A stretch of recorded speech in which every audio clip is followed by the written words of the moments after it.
some of the truths that Swamiji has shared and some examples in how many in powerful ways that Swamiji had explained.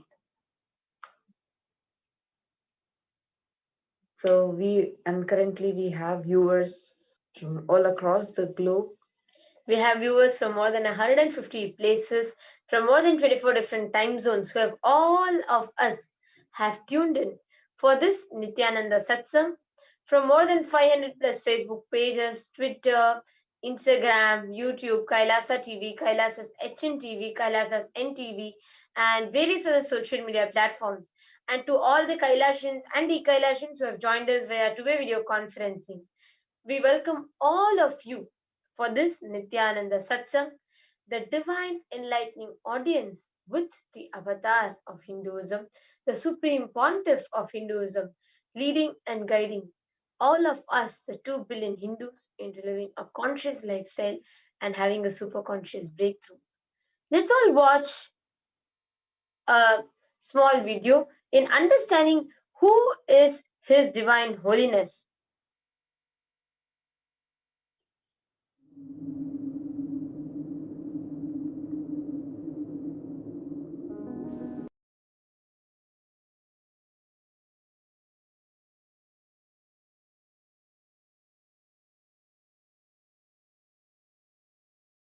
I am as old as sun, as new as sunrise.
The various incarnations happened, gave a breakthrough to consciousness and gave opening to the next level. My responsibility is to introduce new consciousness which manifests powers of Sadashiva. As Mahamandaleshwar of Mahanirvani Akada, the oldest apex body of Hinduism, I welcome every one of you.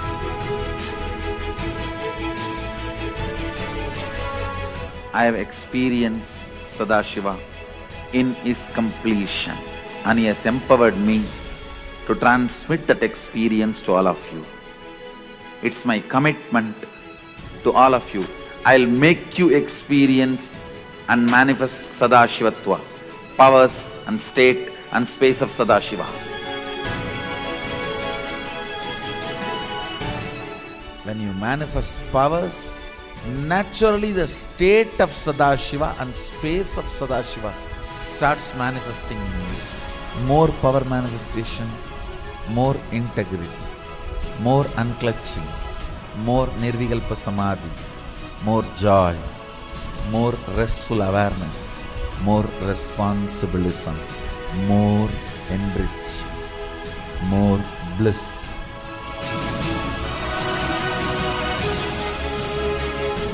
This tradition has a capacity to retain its authenticity and originality.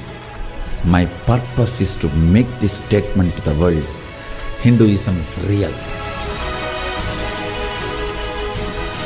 Ideas move from mind to mind. Energy moves from space to space. Cognitions move from body to body. That is why even Sadashiva needs a body. He assumed the body because he needs body to transmit these cognitions to you.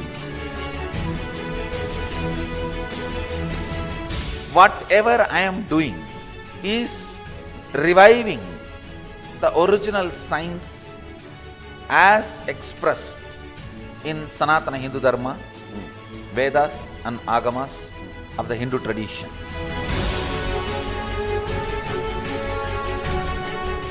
Given by Sadashiva, received by Devi, adopted by Vishnu to run this universe is Agama. Agamas insist on us serving beyond our frame.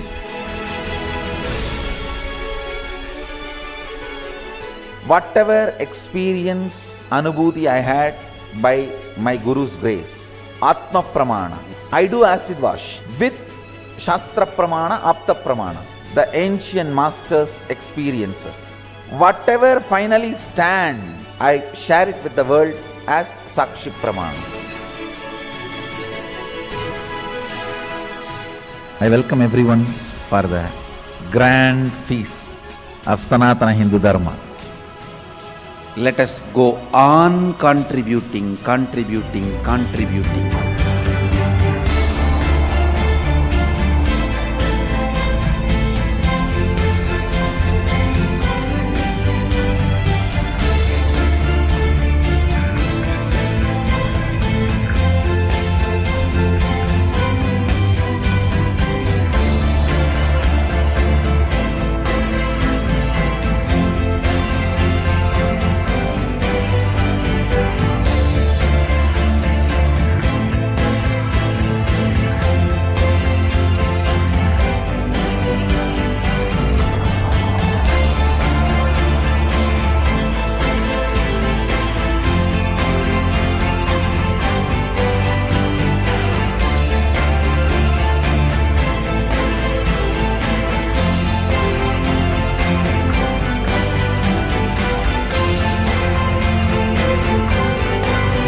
to make everything available the best way to humanity.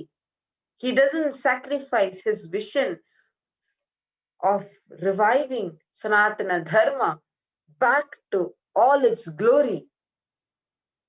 He goes on doing it.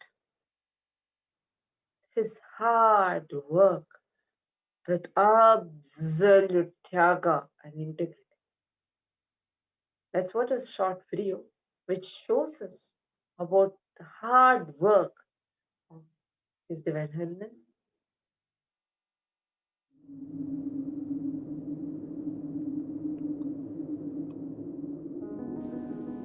The first and foremost sacred secret I want you to know: integrity is falling in love with your higher personality. Understand? You do have Sadashivatva in you. You are hardwired for it. It's not that your Sadashivatva is gift from somebody. No. Understand?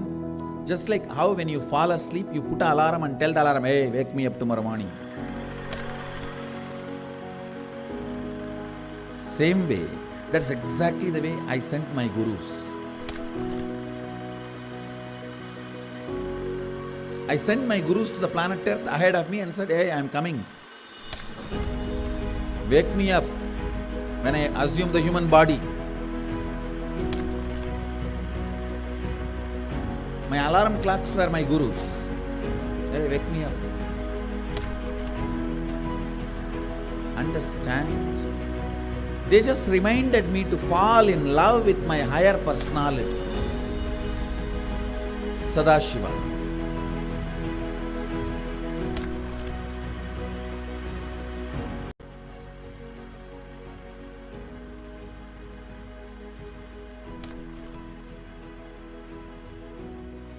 I started my public life in a very young age.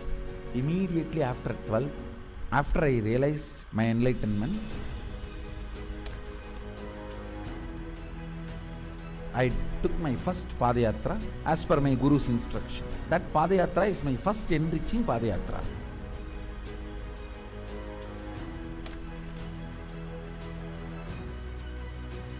See, I should say, I started organized public life in 2000. But my public life started when I was 12. How I started my public life? One person at a time.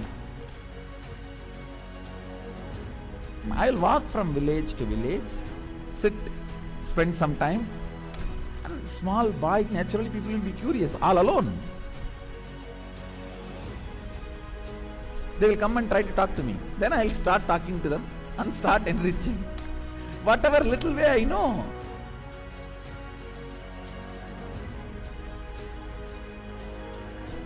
It was a raw, crude, ground level way. One person at a time.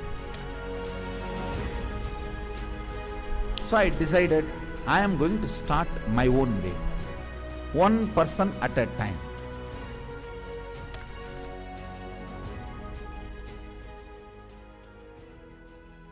என்னுடைய room பக்கத்து room தான் அவர் இருந்தாப்புல.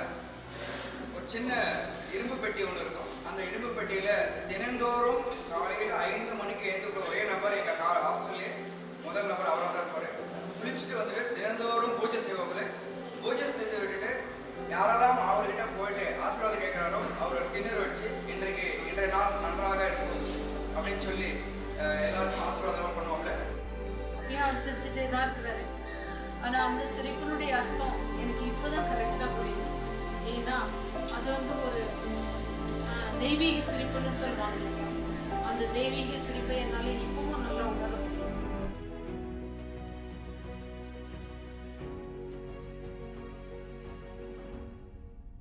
ரூம்குள்ள வந்துட்டாருன்னா ஒண்ணு சும்மாவே இருக்க மாட்டாரு, book எடுத்து படிப்பாரு, இல்ல அந்த சிலைகளுக்கான அலங்காரங்கள் பண்றது இதெல்லாம் பண்ணிட்டு இருப்பாரு. இல்லைன்னா எந்நேரம் பார்த்தாலும் ஒரு அந்த மெடிடேஷனோ இல்ல வேற ஒரு பாவ நிலையிலையோ ரூம்குள்ளேயே நடந்துட்டு இருப்பாரு. இதுக்காக ஒர்க்கையும் டிஸ்டர்ப் பண்ண மாட்டாரு. ஒர்க் டைம் வந்தா அதுல இருந்து இறங்கி உடனே வேலைக்கு போயிடுவாரு. வேலைக்கு போயிட்டாருன்னா அங்க சிரிச்சு பேசி ஜாலியா இருந்து அதே நேரத்தில் உன்னிப்பா கவனிக்கிறது.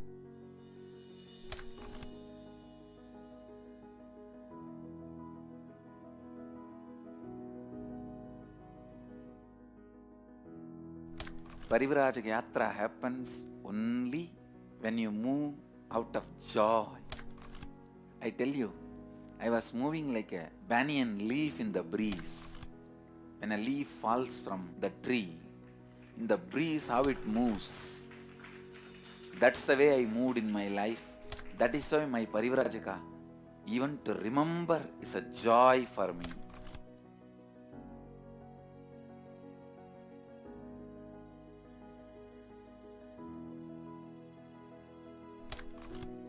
I tell you, shortest distance between 2 points is a straight line. So most smartest strategy is hard work with integrity. That's all. That's the most smartest strategy.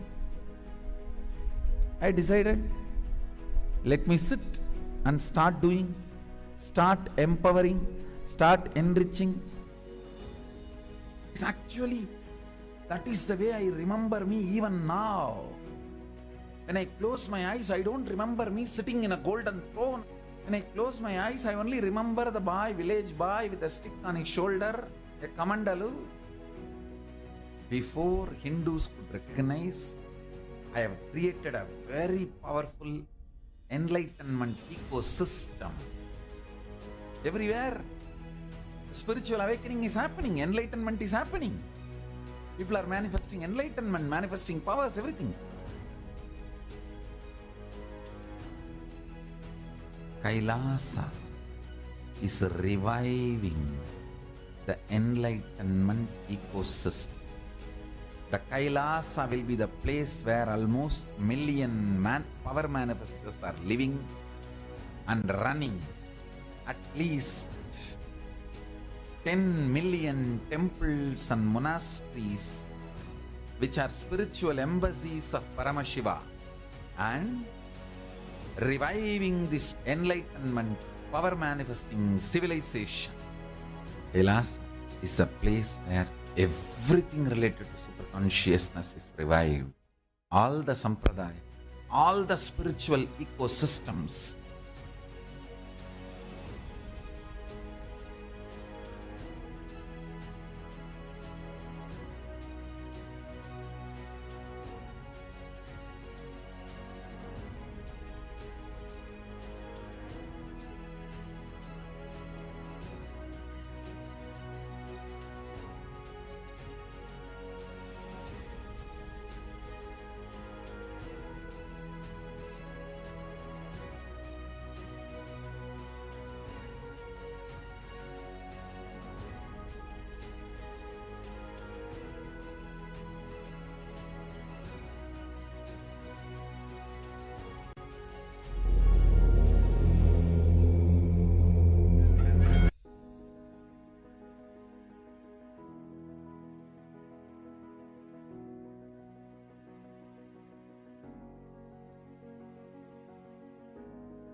Kailasa is a place where everything related to super consciousness is revived. All the sampradaya, all the spiritual ecosystems created for enlightenment will be revived. And established in such a way it never gets lost again. There forever serving the humanity.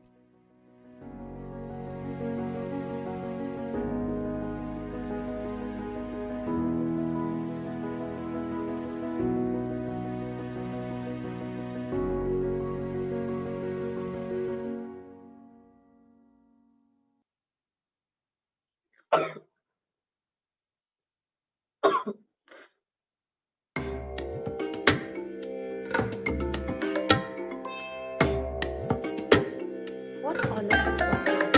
More than 40 years, Swamiji's life continuous hard work. Whether it was with just a small hut with just 2, 3 people, a simple life, the authenticity that Swamiji gave himself into it, or today, which has grown into a huge Hindu nation with 2 billion of us Hindus revering and worshipping Swamiji as an avatar. His intensity, his tyaga, and his hard work, taking that to the humanity, giving his fullest to the humanity, has never stopped or changed. In spite of so many people attacking, so many people abusing, his integrity, I should not even use the word integrity, his commitment, his hard work, it has never ever even flickered a little bit. Actually, one thing is, I just get amazed every time I even think of this. How can someone be so selflessly loving? So selfless, absolute selfless love. I've never seen someone see anytime, even when we love, even if we say we love our parents or we love our friends, we love someone. Even when you love someone, even when you fall in your puppy love, even when you're like, crazily in love with someone, okay, you can maybe maximum it will be for a few set of individuals, and you will also have certain things like, okay, I can change these for you, and I will not change. It'll always be there will be always a give and take. But in Swamiji's, it's only about giving. It's only about what is good for us, what is good for humanity, what is good for the people. It's just that. It just amazes me. It's so extremely powerful. He never gives up on you, nor gives up on the vision. He does tag of everything of himself.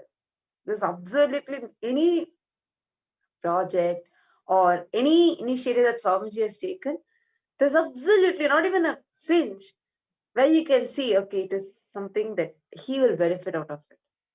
Actually, this is the exact point that the attackers and abusers, the Kullari gang, try to manipulate and use Swamiji's immense compassion.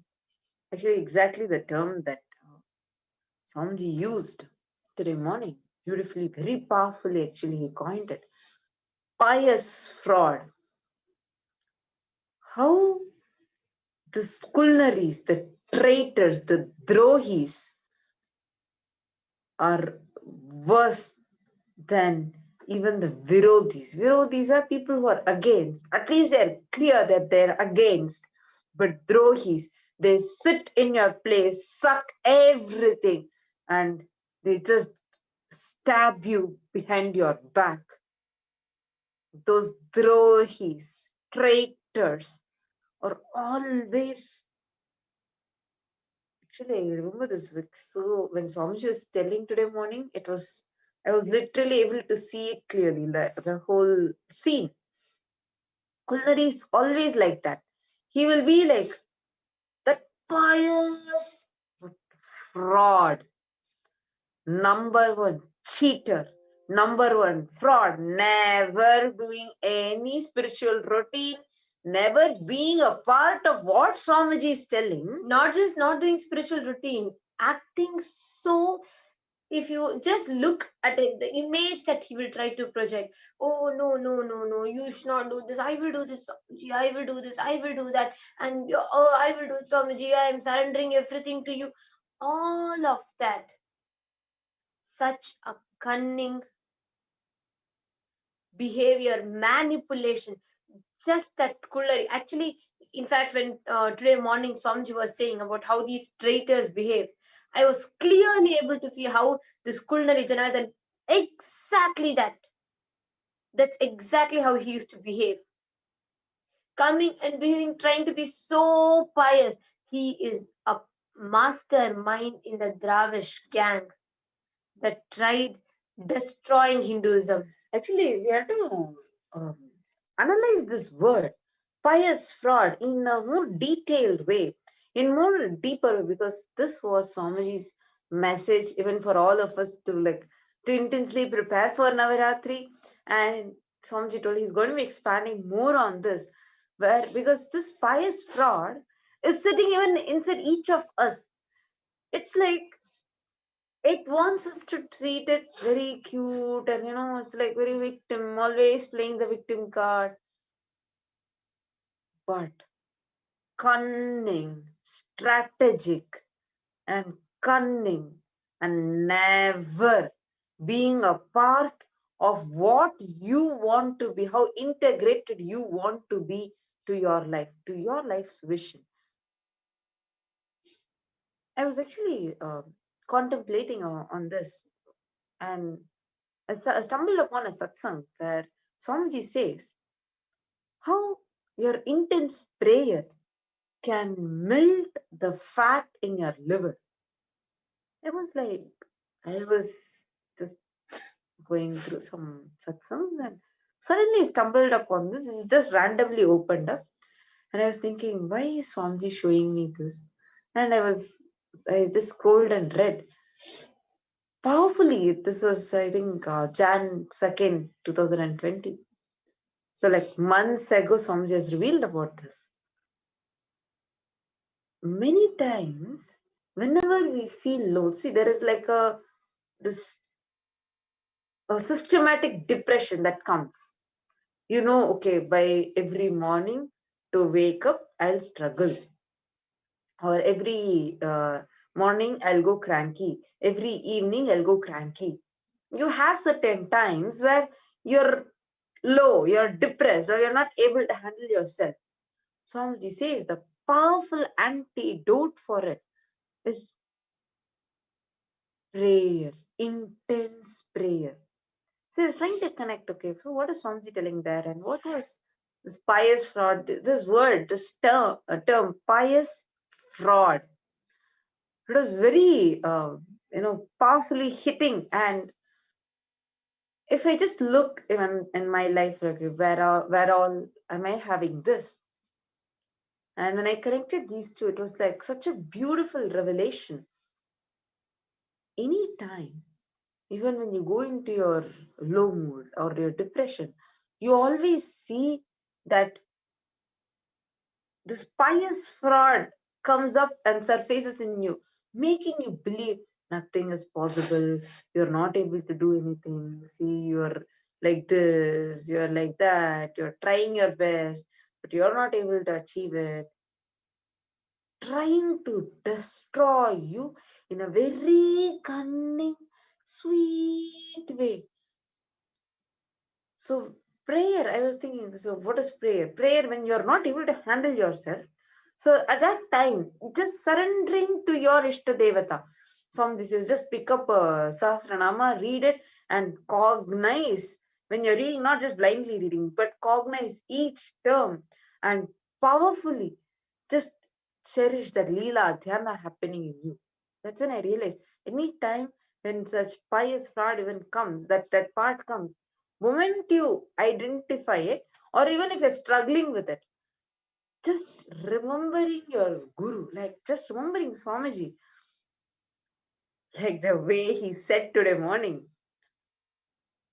pious fraud, that whole thing, immediately that part just disappears.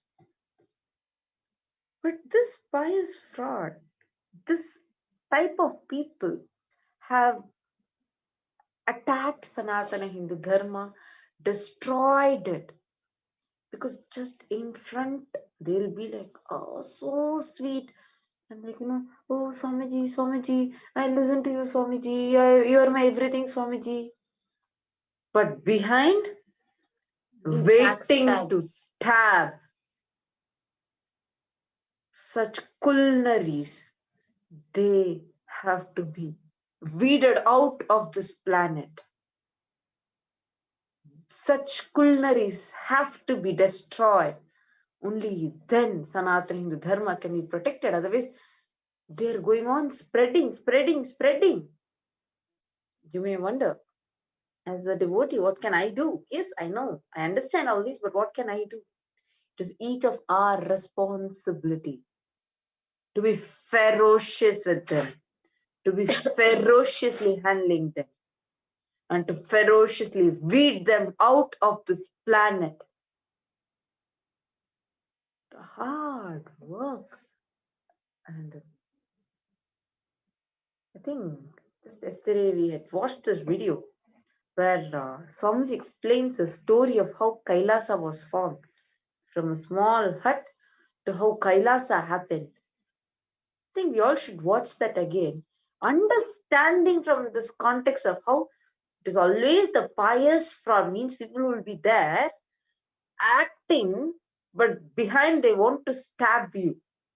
But if you have that surrender or that intense prayer and being ferocious with yourself, Swamiji never gave up his vision of Kailasa or his mission of Kailasa for any of these attacks. That is why from a small hut to Kailasa, a huge Hindu nation was formed.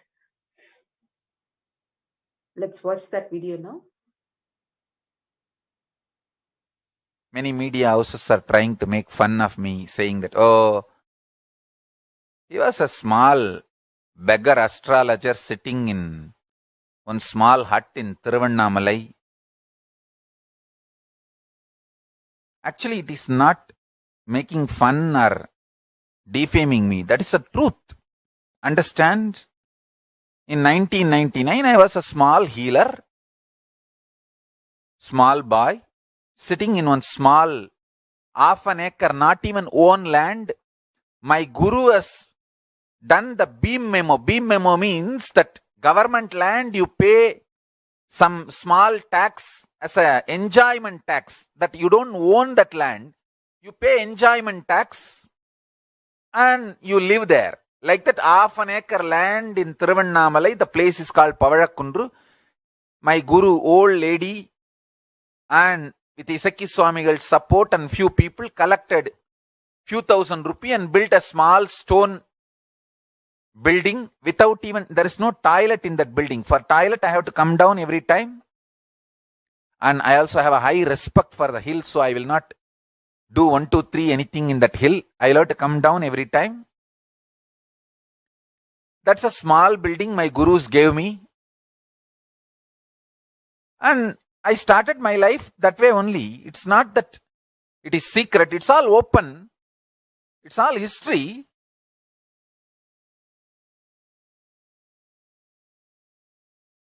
Some local rowdies don't want me to live there because they wanted to do some of their own activities, illegal things. If I live there, it will be a disturbance for them. So they threatened me and harassed me and wanted to throw me out. In those days, if I go to Bangalore and heal some devotees, they will give 101 rupee, which is enough for me to run my whole month. Because I'll come down from the hill once and go to a place called Aditi Ashram. I wanted to put it on record. That is why I am telling the name of Aditi Ashram in Tiruvannamalai. They will give food freely. I'll get my food and come back and stay. Whole month I don't have any expense more than 101 rupee. Because 101 rupee is enough for my haritaki powder and what all I use, the small, my housekeeping items. So this is the photograph, and I can show the building photograph which was built for me by my guru. You can see this photograph. One circle is my guru Kuppammal, another one circle is my grandmother, and the third circle is me sitting. This is a small building my gurus have built for me. Yes, that is the way I started my life. I am not hiding this. I am proud about it. This is the way I started my life in 1999. I am proud about it. 20 years before.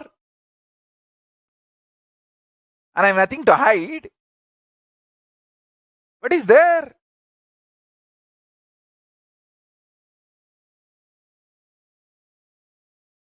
I am not repenting about it. Actually, you fellows who are attacking me should repent about it. If you guys kept quiet, I would have just lived there. At the most, what would have happened? Maximum.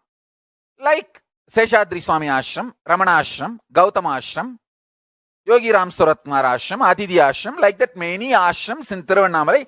I would have been one more ashram, Nithyananda Ashram. That's all. I would have had 2 buildings, 1 car, maybe few disciples, and sitting and talking whatever my gurus taught me and doing my puja. ஏடா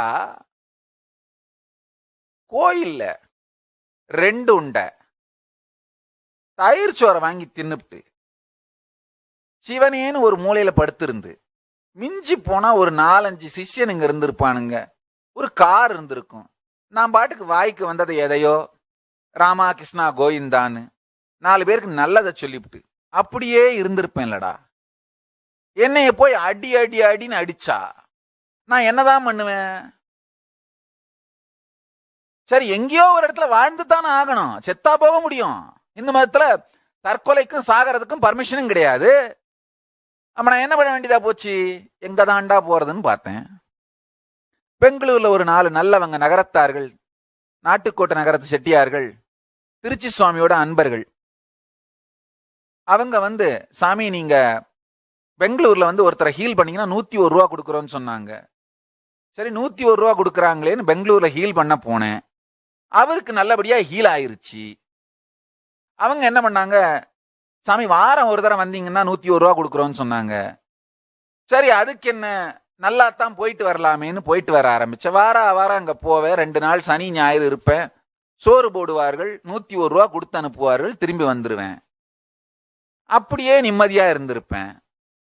யாரோ ஒரு devotee வந்தாங்க, தட்டு முழுக்க பழம் எடுத்துட்டு வந்து, சாமி ஆசீர்வாதம் பண்ணுங்க, ரொம்ப வருஷம் ஆச்சு எங்களுக்கு கல்யாணம் ஆகி குழந்தை இல்லைன்னு. நான் அந்த தட்டை அப்படியே எடுத்து கொடுத்தேன். தட்டுல அன்னாசி பழம் இருந்ததை நான் கவனிக்கல. அவங்க இந்த அன்னாசி பழத்தையும் சேர்த்து சாப்பிடட்டுமான்னு கேட்டாங்க. நான் தட்டோட எடுத்து கொடுத்து மொத்தமா சாப்பிட்டுருங்கன்னு சொன்னேன். அன்னாசி பழத்தையும் சேர்த்து சாப்பிடணுமான்னு கேட்டாங்க. அந்த நேரத்துல நான் சமாதியில் இருந்ததுனால நல்லா எல்லாத்தையும் சாப்பிட்டுருங்கன்னு பிளஸ் பண்ணிட்டேன். யூஸ்வலா அன்னாசி பழம் சாப்பிட்டா கர்ப்பம் கலையும். ஆனா அவங்களுக்கு அன்னாசி பழம் சாப்பிட்டு கர்ப்பம் தரிச்சிருச்சு. நல்லபடியா அவங்க குழந்தையும் பிறந்துருச்சு.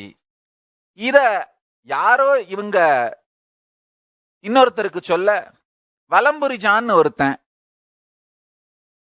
அந்த ஆளு இத ஒரு பெரிய கதையா மாத்தி, சூனியர் விகடன் அவனுக்கு போய் சொல்ல, முதல்ல ஆர்டிக்கல் ஆரம்பிச்சானுங்க. அன்னாசி பழ கர்ப்பம் 2003.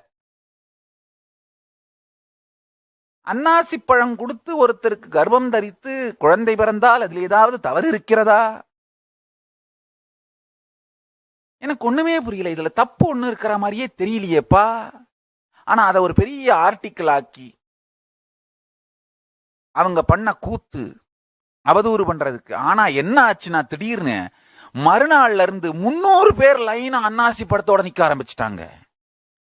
எனக்கு இது என்னடா இதுன்னு அன்னாசி பழத்தை தொட்டு ஆசீர்வாதம் பண்ணி கையெல்லாம் அன்னாசி பழம் முள்ளா குத்த ஆரம்பிச்சிருச்சு.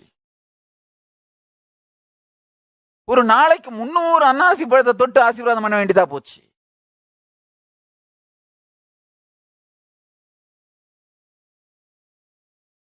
அதுக்கப்புறம் அந்த பக்தர்கள் என்ன பண்ணாங்க, சாமி நீங்க வாரத்துக்கு சனி ஞாயிறு வந்துட்டு போறோம், நாங்க 101 ரூபா கொடுக்கறதுக்கு பதிலா நீங்க இங்கேயே வந்துருங்க, மாசம் முழுக்க எல்லாருக்கும் ஹீல் பண்ணுங்க, நாங்க 1001 ரூபாயா கொடுத்துட்றோம்னு சொன்னாங்க. அதுக்கு போய் என்ன, சரி வர்றேன், சோறும் போடுறாங்க, 1001 ரூபாயும் கொடுக்குறாங்க மாசம்.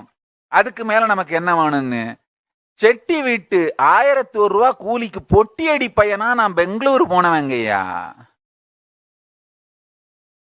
என்ன ஸ்பிரிச்சுவல் பொட்டியடி பையன், அவ்வளவுதாங்கய்யா.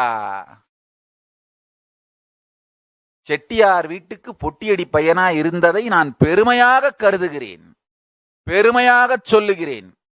செட்டியார் வீட்டுக்கு ஸ்பிரிச்சுவல் பொட்டியடி பையனாக இருந்தேன் என்பதை பெருமையாக சொல்லுகிறேன். பெங்களூர்ல வள்ளியாச்சின்னு ஒருத்தவங்க, முத்திய செட்டியார்னு ஐயா, அவங்க தான் பெங்களூர் நகரத்தார் சங்கத்து தலைவர். அவங்க வீட்டுல இருந்தா தினம் சோறு வரும்.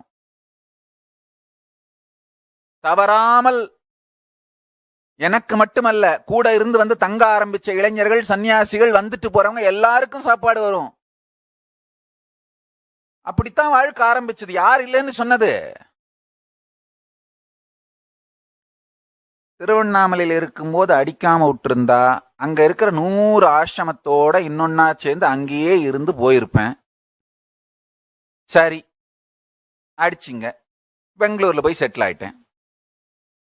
அங்க யாரோ ஒருத்தர் வந்து நிலத்தை கொடுத்து ஆசிரமத்தை கட்டுன்னு சொல்லி ஆரம்பிச்சு, அப்போவாவது சும்மா இருந்திருந்தீங்கன்னா கண்காணாத போன இடத்துலயே அங்கேயே இருந்தாவது வாழ்ந்திருப்பேன். நான் எந்த சாமியாருக்காவது போட்டியா வந்தேனா? கிடையாது. நான் பாட்டுக்கு சிவனேன்னு இருந்தேன். இன்னும் ஒரு 4 பேர் சேர்ந்துக்கிட்டு பெங்களூர்லயும் இருக்க கூடாதுன்னு அடி அடி அடின்னு அடிச்சா நான் என்ன பண்ணுவேன்? சரிடா அப்படின்னு மதுரைக்கு வந்து உட்காந்தேன். ஏயா, அங்கேயாவது என்னை நிம்மதியா விட்டுருந்தீங்கன்னா என்ன பண்ணியிருப்பேன்? மீனாட்சி மீனாட்சின்னு கோயில தினம் 4 தரம் சுத்தி வந்து 2 உருண்டை புளியோதரை 2 உருண்டை தயிர் சோத்தையும் தின்னுபிட்டு வர்றவங்க 4 பேருக்கு ஏதாவது ஞானசம்பந்தரை பத்தி சொல்லிக்கிட்டு, மீனாட்சியை பத்தி சொல்லிக்கிட்டு சிவாராமான்னு வாழ்ந்து போய் 291, 92, 93, 94 அந்த லிஸ்ட்ல ஒரு நம்பரா போய் மறைஞ்சு போயிருப்பேன். அவ்வளவுதானங்கய்யா. அதை விட்டு இருந்திருக்கலாம்ல.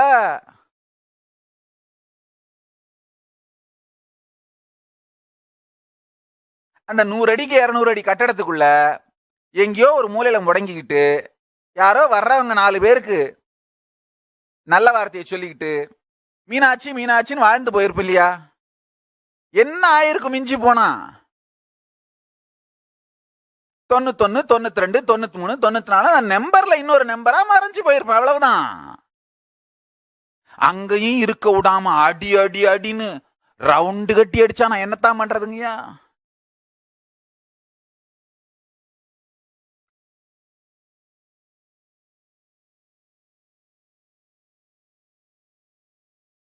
அண்ணாமலையார் கோயிலுக்கு போனேன்.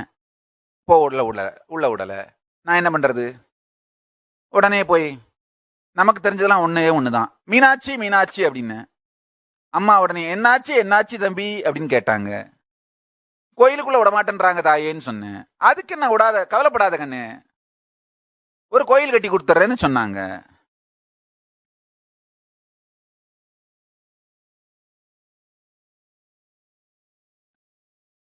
அதுக்கப்புறம் ஆதீனத்துக்குள்ள வரக்கூடாதுன்னு சொன்னாங்க. நமக்கு தெரிஞ்சதெல்லாம் திரும்ப ஒண்ணுதான், மீனாட்சி மீனாட்சி அப்படின்னு. அம்மா என்னாச்சு என்னாச்சுன்னாங்க. ஆதீனத்துக்குள்ள வரக்கூடாதுன்னு சொல்றாங்க அம்மான்னு சொன்னேன். சரி, அதுக்கு என்ன, கவலைப்படாது தம்பி, உனக்கு ஒரு ஆதீனம் கட்டி கொடுத்துறேன்னு சொன்னாங்க.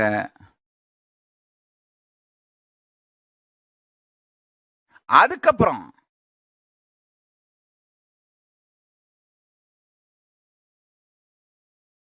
விடாம அடிச்சுக்கிட்டே இருந்தா நான் என்னதான் பண்றது? வாழணும் இல்ல? ரொம்ப பெருமையோட சொல்லிக்கிறாங்க, அவருடைய பாஸ்போர்ட் ரினியூவல் வாஸ் டினைடுன்னு. Court has clearly ordered I should be having passport till all the cases are disposed.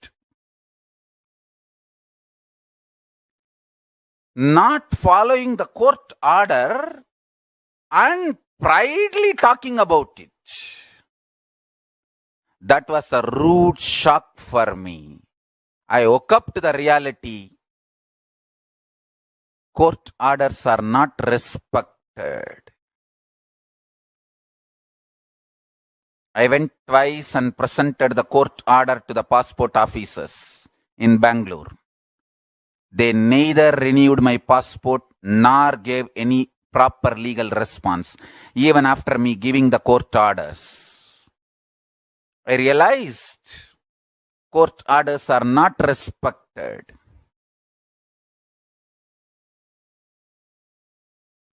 I realized the larger conspiracy. Then I know only one solution. I went, Meenachi.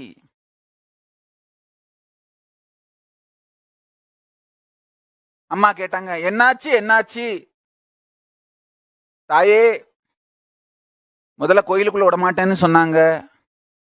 அதான் கோயில் கட்டி கொடுத்துட்டேனேப்பா. ஆதீனத்துக்குள்ள விட மாட்டேன்னு சொன்னாங்க. அதான் ஆதீனம் கட்டி கொடுத்துட்டேன்லப்பா. இப்ப பாஸ்போர்ட் ரெனியூ பண்ண மாட்டேன்றாங்கன்னு சொல்றாங்க தாயே. அதுக்கு என்னடா விடுறா தம்பி, பார்த்துக்கலான்னு சொன்னான். அவ்வளவுதான். ஆசீர்வாதம் பண்ணா, கைலாசம் அமைஞ்சிருச்சு. இதுக்கு மேல நான் என்ன சொல்றது? ஒண்ணு சொல்றேன் கேட்டுக்கோங்க. எதுவானாலும் சரி, மீனாட்சின்னு கூப்பிடுங்க. உடனே அம்மா வந்து அருள் பண்ணுவா. என்னாச்சுன்னு கேட்பா. எனக்கு அருள் பண்ண மாதிரி உங்களுக்கு பண்ணுவா.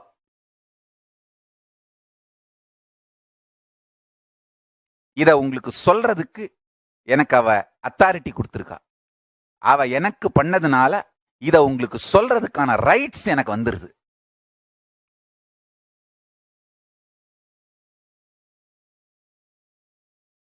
இப்ப நான் சொன்ன மொத்த கதையோட சாரம் என்னன்னா, எதுவானாலும் வாழ்க்கையில மீனாட்சி அவ்வளவுதான். உடனே அம்மா கேப்பா, என்னாச்சு?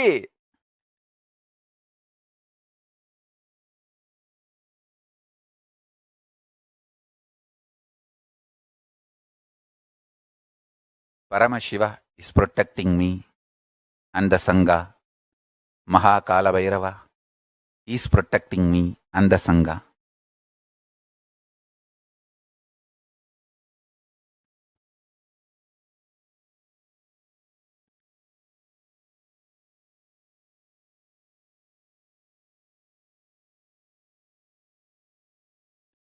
திருவண்ணாமலைக்குள்ள இருக்கிற 1000 ஆசிரமத்துல ஒன்னா 1/2 ஏக்கர் புறம்போக்கு நிலத்தோட இருந்து முடங்கி போய் ஒரு 4 பேருக்கு ஆசீர்வாதம் பண்ணிட்டு கோயில்ல போய் ஒரு கவளம் உண்ட சோறு வாங்கி தின்னுட்டு கண்ணிறக்க நானும் அண்ணாமலையாரை பார்த்து மனசு நிறக்க அவரை நினைச்சு வாழ்ந்து செத்து போயிருப்பனேடா. என்னை ஏண்டா இவ்வளவு பெரிய ஆளா ஆக்குனீங்க?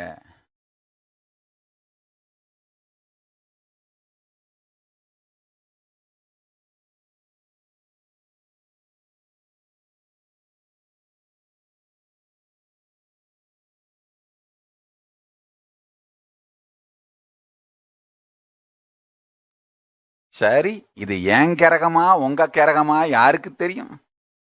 ஒண்ணு தெரியும், பரமசிவன் நினைக்கிறதா நடக்கும், பராசக்தி நினைக்கிறதா நடக்கும். அவ்வளவுதான்.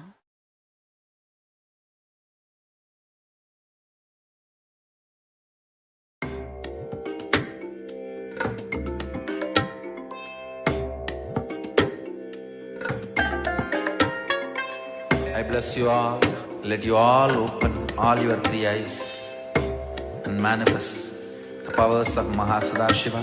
Om Nithya.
say that as condemning the government and, abusing the government. But what about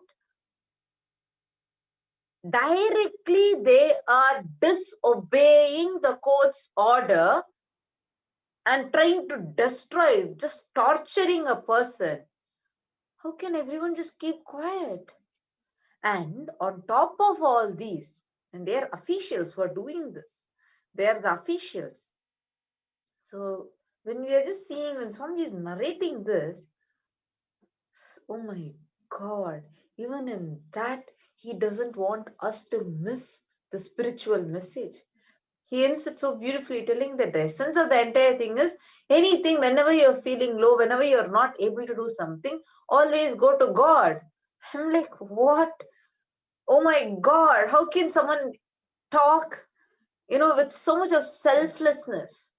Impossible. Anytime, if you tell your problem where you have put your hard work, even if you would have built one house with lot of hard work, pouring your sweat and like blood, giving your life to it, and you built even one house, if you build, and if somebody illegally just snatches it away from you, kicks you out of the house, how will you feel? How you will feel? Like life is so unjust. Despite, even if you go get a court order and come, and they're denying it outrightly, and police, instead of instead of protecting you and telling them to get out, police are also joining them. What would you do? Even if it's a simple house also we can't handle. Here, Swamiji, even though he's pushed out of forcibly, he's forced out of the place that he built, the once that was an unkempt forest like land, now into a beautiful monastery and with a huge temple. More than 20 years. So understand, for a person to sacrifice their whole home, their place, their family, their life, their normal life, their youth, everything for one purpose, and they pour their life into it, and for more than 20 years. When Swamiji was a young boy of 20 years of age, Swamiji started this whole public mission, where he started the whole organization, all monastery campuses. In his 20s, can someone just see it? 20s. We're still struggling. When we are in our 20s, we are struggling in what career we are going to be, trying to settle our lives. Here, not just his life, he has taken responsibility for the humanity. So, even when he is explaining about this, how unjust these traitors have just backstabbed him. Actually, this is why I'm unable to tolerate what that Kulnari Janardhan has been doing. Continuously, so many years of Swamiji's hard work, and that fellow comes in with such a, like Swamiji was saying yesterday in the Satsang about the pious fraud, exactly like that. He comes in with so much of saying, oh my God, I've had healing experience, I've had this, I've had that, and looting money, sucking all the life from the Sangha, and backstabbing and abusing. Actually, that is what is so, I have no words to say. Because, see, when such a thing has happened to Swamiji, here the message he still gives is for us. Even when you face even a low situation, or where you feel you're not able to handle yourself, or life is being unjust to you, he tells us, okay, this is how you have to pray to God. And I'm like, what? How can someone have such utter selfless love? Something just unimaginable. But we also need to understand these anti-guru, anti-Hindu terrorists, traitors who have this pious fraud mental setup. worst criminals. That is how this Dravish gang destroyed Tamil Nadu. Actually, if we see, we can see if actually now when after we are discussing on what Swamiji told yesterday, I'm understanding when Swamiji told all traitors are pious fraud. I'm just realizing when you let that component grow in you a lot continuously, when you're not ferociously dealing with it, and you will become so blinded, you will not know who is manipulating you, who is pulling you into what. And I can see this so clearly, especially with this entire Dravish gang, how they use all the words, like all the sweet words that anyone can be pulled into. They're saying, oh, don't worry. We'll not claim supremacy using God's name. Don't worry. Well, come, let's all live together. Let's all not touch any outcast people. Let's all live together. And they create this caste supremacy whole system. This Dravish gang cunningly destroyed so many Hindu gurus and all those who are giving pro-life, who are reviving this whole system back. Same thing was done to Swamiji. Actually, we have a video of Swamiji explaining how this anti-Hindu terrorists, the Dravish gang, destroyed Tamil Nadu. Let's watch it now. One important thing you need to know, most of these fellows who are persecuting Hindus will have Hindu names. They are not practicing Hindus, namesake Hindus. They will have Hindu names, so that in public you cannot say anti-Hindus. Because we cannot create the narrative anti-Hindus are attacking Hindus. They will have Hindu names, Hindu surnames, and legally they will never convert from Hinduism. One of the worst criminals, the Dravisha gang, who have literally destroyed Hinduism in South India. I am responsible for my words. Dravisha gang has literally destroyed Hinduism. Most of them use only Hindu names in public for them, and most of them are legally not converted. They are not legally converted. Legally they belong to Hinduism. So we cannot create the narrative anti-Hindus are attacking Hindus. It's a worst cunning strategy. Understand, all the worst cunning strategies are in play. A very large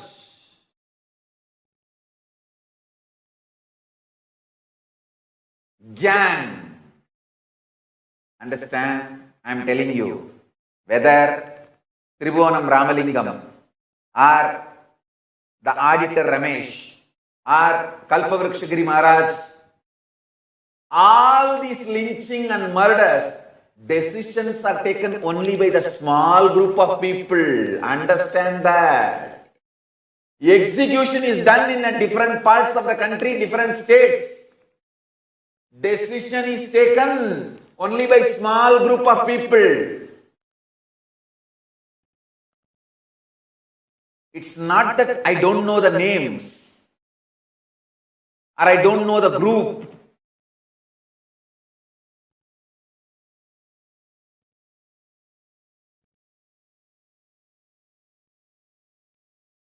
I'll be eliminated within 24 hours if I utter the names.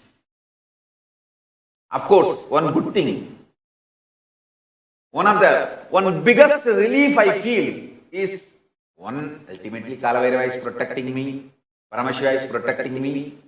I am assuring all my devotees and disciples I am safe and I will be safe and I will continue to make myself available to all of you. So don't worry about that. That is one. Second biggest relief I feel, even if they reach out to where I am and eliminate me, they cannot twist the story and create the false narrative about my death, I'll be known, it will be known to the world. I stood for Hindu values, Hindu rights, and then I was eliminated because of that. That is enough for me. Now all these theories floating around to dilute the Kalpagiri Maharaj's death, the mob lynching. Maharaj and his assistant Sadhu and his driver. His driver is also a Grihastha disciple. Literally, 3% belonging to the Akhada. Panchadashanam Juna Akhada. Don't believe this statement. Oh, people who murdered, lynched, and the person who got lynched, both are same community, are same faith. Don't believe any of these stories. Maybe those fellows are having the same Hindu name for name's sake. Because I have seen most of the people who attacked me carry the Hindu names. If you check, they will be even legally Hindus, but not living Hindus or practicing Hindus. Making the person illegitimate, antisocial, calling the dog as mad dog so that you can shoot it. That's the first thing in this whole strategy. Then singling out. Singling out means making even all the other Hindu gurus and Hindu leaders hate this person and distance. I have seen that. Singling out. Then eliminate him. Either make him as oh, he committed suicide, or mob lynch and create a marked video, oh, he was raping a girl and that girl killed him. Too easy. All these stories. Or in the prison there are some hardcore criminals who are already convicted for lifetime. Just secretly release them in the night. They will go and eliminate, kill that person and come back. So no evidence will be left. And this person officially, legally, formally he was in the jail.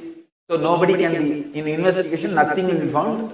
Nobody will be convicted. These are all the great techniques adopted by Dravish gang.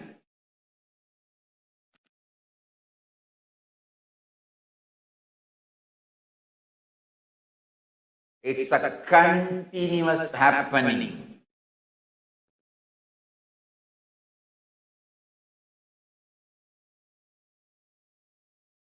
Every day happening. Very few gets reported.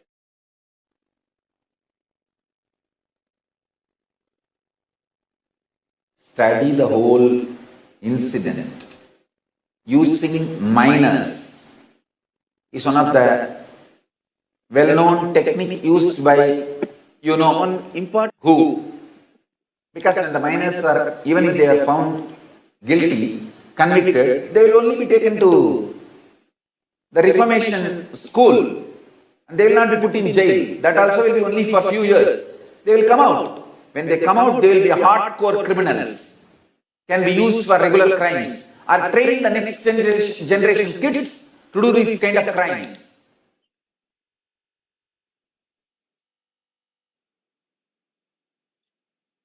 See, in this whole video, Swamiji explained step by step how a Hindu guru is attacked. It's very important because how Swamiji explained the entire, whether it is an attack happening to the Kashmiri Pandits in Kashmir or whether it is an attack happening to the Hindus, to the Tamilar community in the Kanyakumari region, in the Rameshwaram region, the entire thing is planned by one handful of people, executed by different people, but planned by one handful of people, the Dravish gang, who have the Hindu names, who are legally Hindus, who do not let any false evidence be created legally, but execute, attack, lynch, and murder the Hindus. It is very important. Actually, I can clearly see how this exact same thing. This Kulnari Janardhan was a mastermind in Dravish gang. He has so many political contacts. He has so many contacts. It is very well known. Even if you all just visit his Facebook and see, you will clearly see how many political clout, how many contacts he has, especially with the Dravish gang in Tamil Nadu. And mainly, just imagine and see.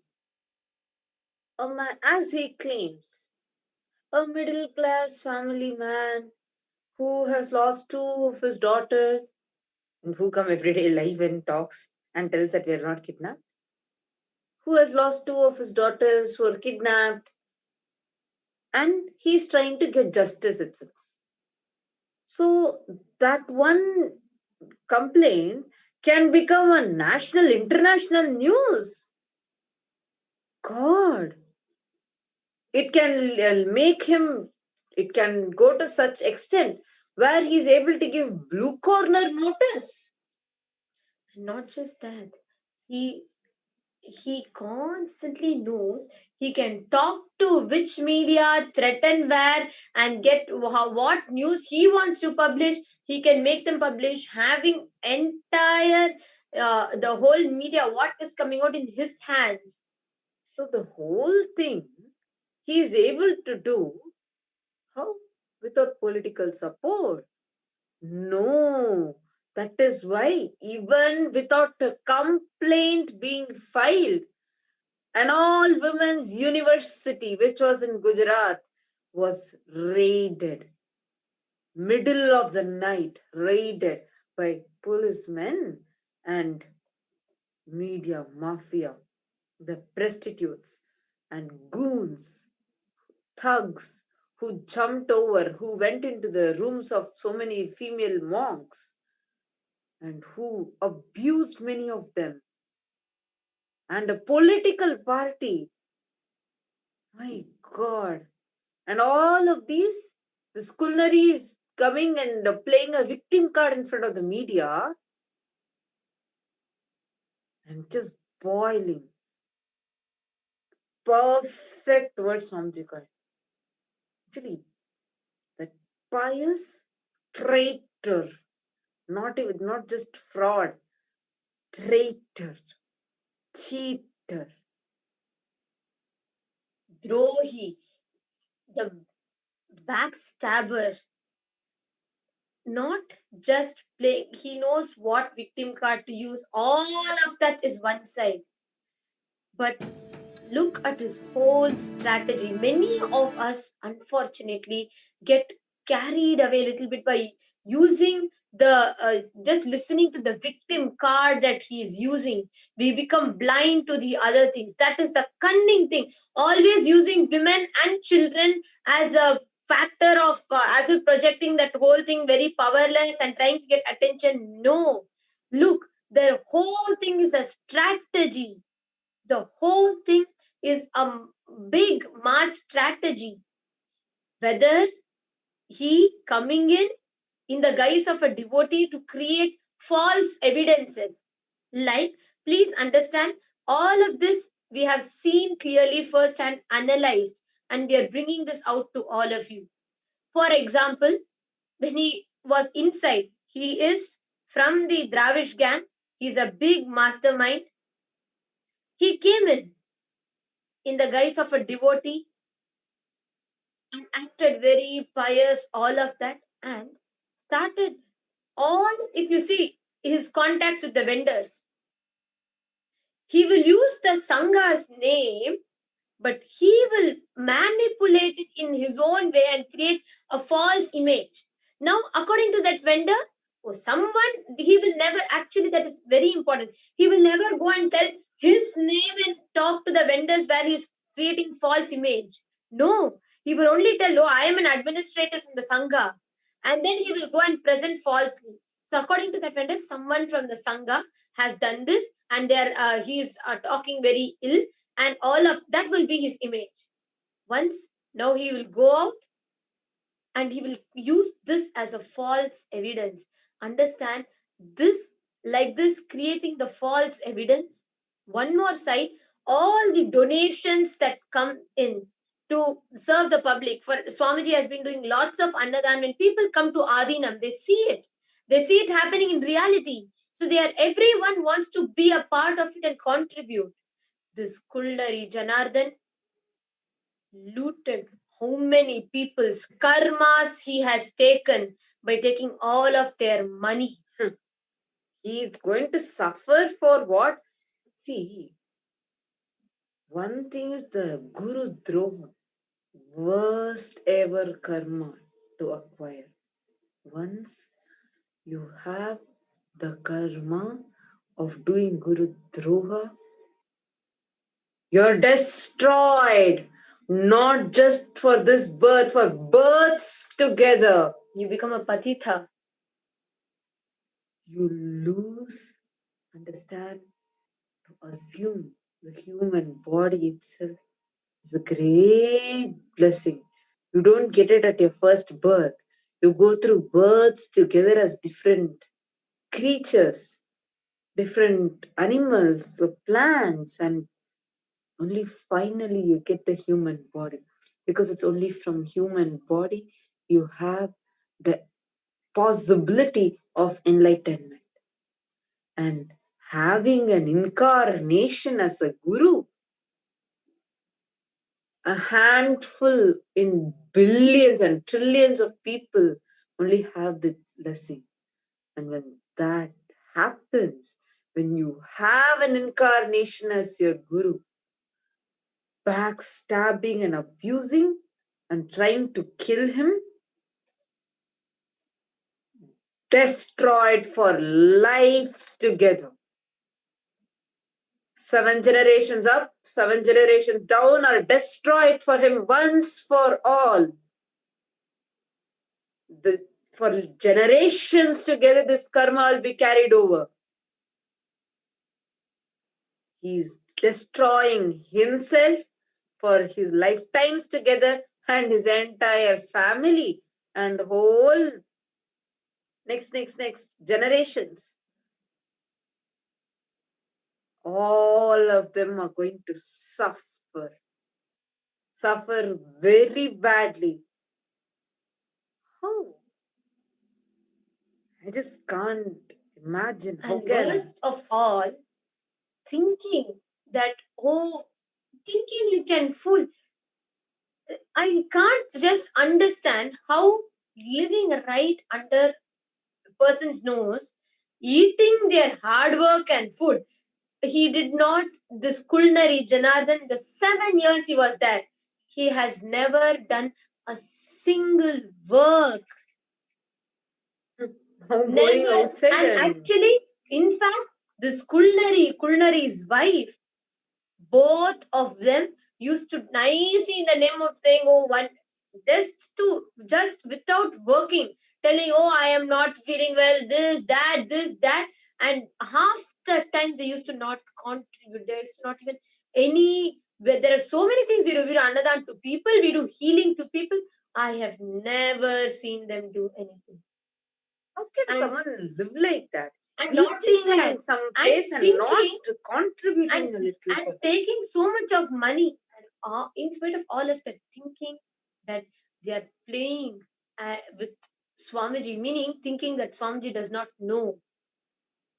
Thinking that they can easily be that pious fraud and just act in front of Swamiji very piously. I need to show people how it is when the anti-Hindu elements attack our sannyasis. I have a small video clipping that shows brutal attack on one of the Adinams.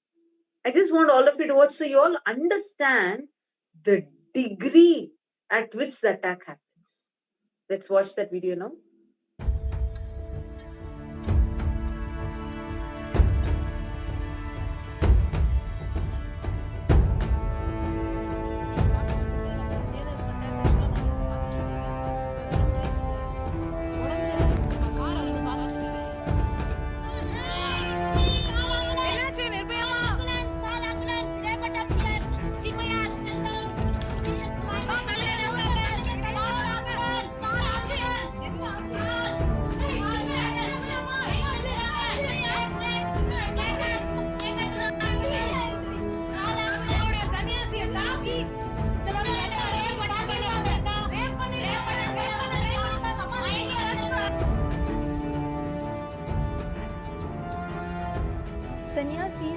Adinavasis of Nithyananda Peetham, Trishulam Adinam, was once again attacked on the morning of June 18, 2017, attempting to murder and rape the Adinavasis, completely destroying the property of Nithyananda Peetham, Trishulam Adinam. These anti-Hindu elements and rowdies with their family threw huge rocks into the parameters of the Adinam, severely injuring the Adinavasis.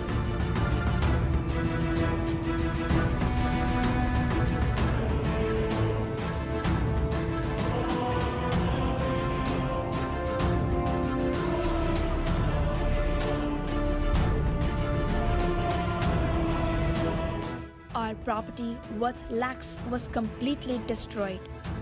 The sacred Hindu temple housing Nithyanandeshwara Sadashiva, Nithyanandeshwari Adishakti and Nithyananda are defiled, and also a criminal named Sundar attempted to rape one of our sannyasis.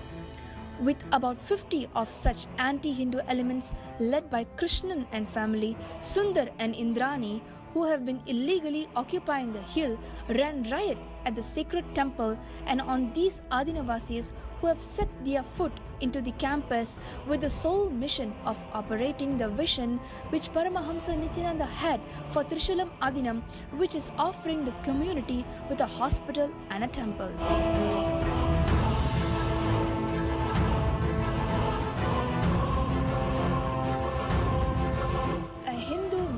Of Nithyananda Sangha, founded by a Hindu guru, was established in over 80 countries with the sole mission of reviving Hinduism, along with his Adinavasis today, had been brutally attacked with the attempt to murder, attempt of rape, destroy our temples, destroy our lakhs worth property, beating up our sannyasis, throwing stones and trying to kill them. This is the sad state of Hinduism in India, especially in Tamil Nadu, that is known for its rich spiritual heritage, completely destroyed by terroristic anti-Hindu elements.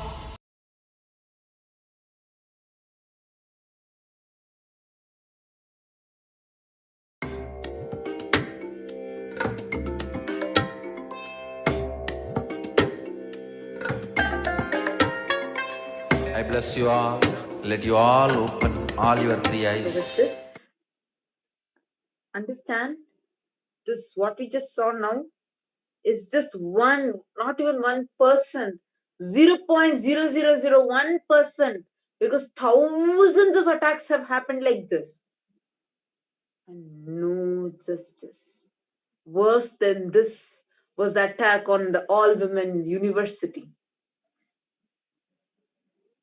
The attack spearheaded by Kulnari Janardhan. He is going to suffer, and it is us Hindus. We have to ask for justice. We have to voice out if we need justice. Now with this, we are going to be moving to the next segment.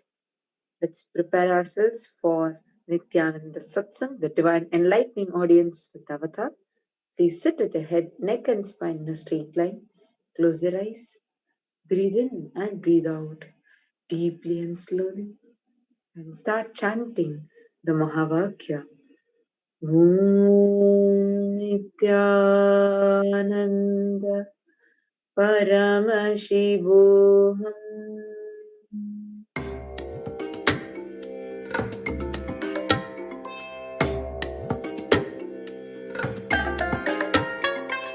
I bless you all. Let you all open all your three eyes and manifest the powers of Mahasadashiva. Om Nithyananda Paramashivoham. Om Nithyananda Paramashivoham.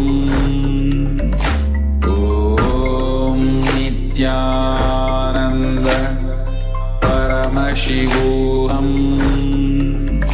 Om Nithyananda Paramashivoham. Om Nithyananda Paramashivoham. Om Paramashivoham. Om Nithyananda Paramashivoham. Om Nithyananda Paramashivoham. Om Nithyananda Paramashivoham. Om Nithyanandeshwara Paramashiva Samarambam Nithyanandeshwari Parashakti Madhyamam Asmadacharya Paryantam Vande Guru Paramparam.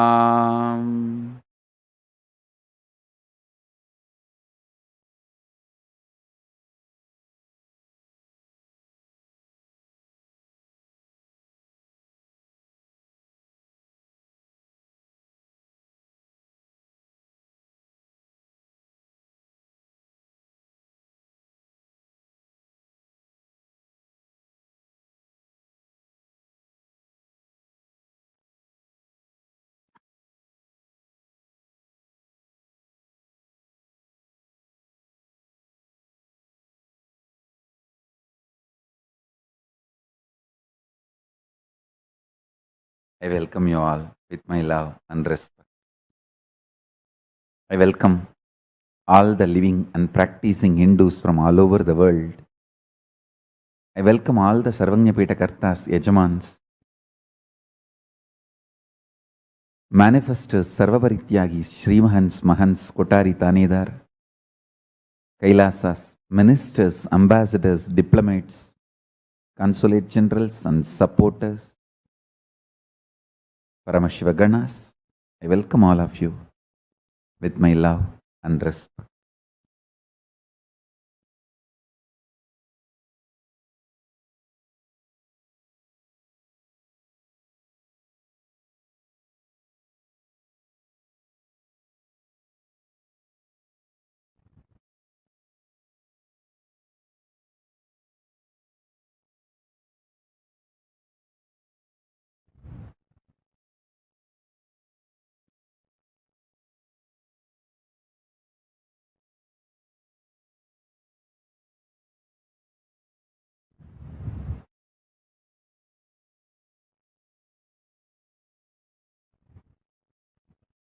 Paramashiva's message directly from Kailasa.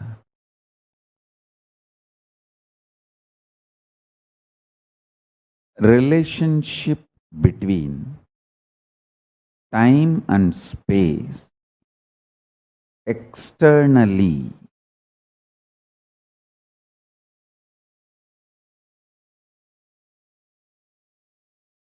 is based on continuity, internally based on intensity. Anything planted consciously in space becomes reality in time. Anything continuously planted in time gets into space. Now understand? Please sit up if needed. Pick up your cup of coffee, hot chocolate, anything is okay. Be fully awake. It's going to be one of a super conscious breakthrough satsang. Length, by its infinite possibility multiplication. Listen.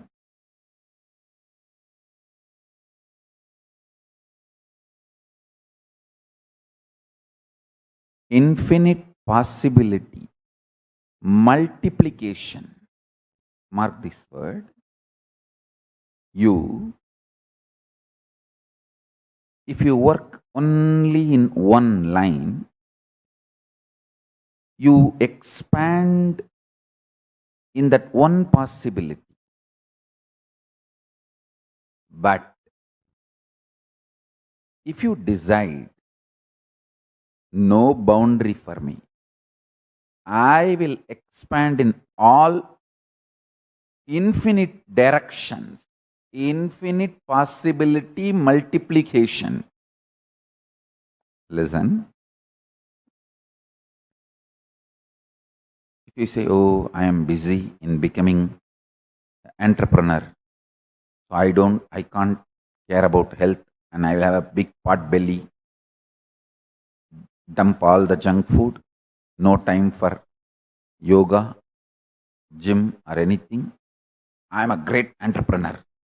At the age of 40, Monday morning blew up, over. Especially NRIs. Hey, take care of your food. You are eating shit and junk for which your body, your DNA, your whole genetical structure or your digestion system, nothing was prepared. Understand?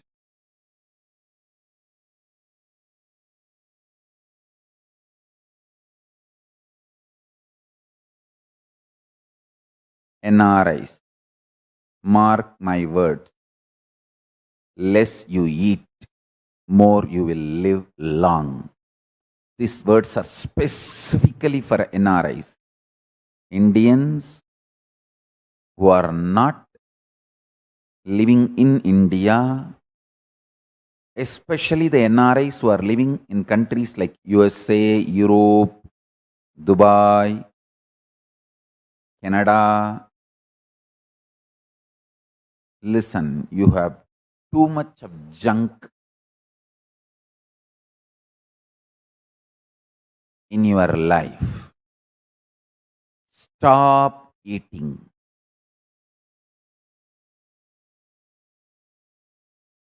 As much as possible, reduce eating. Find some excuse to stop eating. You call it Pradosha Vratam or Ekadasi Vratam, whatever Vratam, Nirahara Samyama, but stop eating. You will live long, healthy. Listen.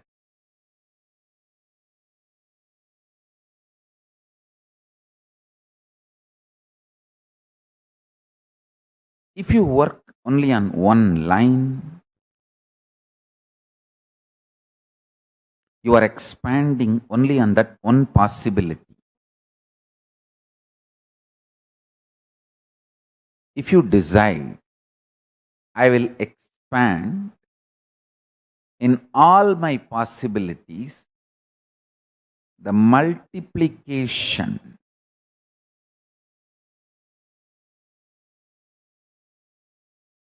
in all your possibility. It is possible. First understand, it is possible. You can have healthy six-pack body and billion-dollar business, absolutely unclutched, enlightened state, everything happening stress-free, spontaneously, simultaneously. I am not igniting your greed, I am just igniting your speed. I am not igniting your greed through these words. I am just igniting your speed through these words. I don't make you greedy. I make you responsible.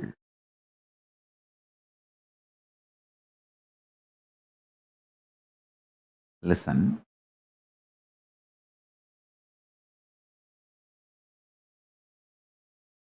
This infinite possibility expansion for this, I give you some tips. All the time be like a child, parapara, parapara. How a child tries to be involved, active in everything. Morning when you get up, jump, go and make your own coffee. Make your own tooth powder. Go and get the neem stick and haritaki and charcoal powder, little salt, mix and brush.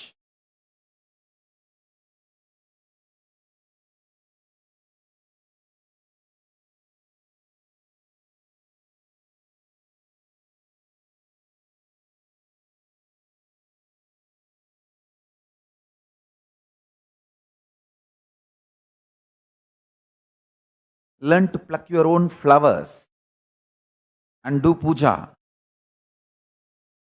More and more things become alive, bubbly. Make garlands. Don't tell me, oh, I have $1 billion business. I don't have time to make garlands. Instead, Swamiji, I will make enough money and give garland in gold itself for you. Please have that. Let me focus. Let me be intelligent and be smart. I'll make $1 million and make a golden mala, flower garland for you and offer it. Why don't you accept that? That is more productive for you and Kailasa for world than me plucking flowers every day. If you calculate, it's half an hour time. In half an hour per day, I make $100,000 deal, and half an hour I have to make every day garland and put it on you. If I spend the same half an hour, I'll make $1 million deal and make a beautiful 10 kg gold haram for you and offer it. Why don't you accept that? That's more productive for you, Kailasa, in all possibility. No. I'm saying clear no. If you can spend half an hour plucking garland, flowers and making garland and offering, I tell you the kind of the space you will carry. Instead of $1 million deal per hour, you will make $1 billion deals. First things first.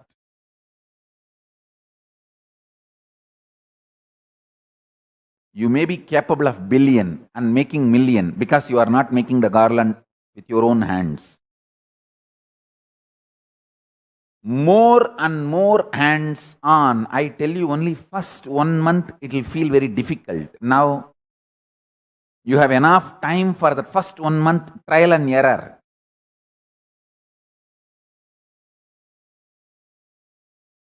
Till December, nothing much can be done.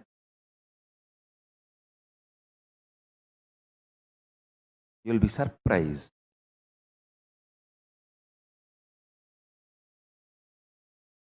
Whatever I uttered about this pralaya, everybody is confirming. Everybody is confirming.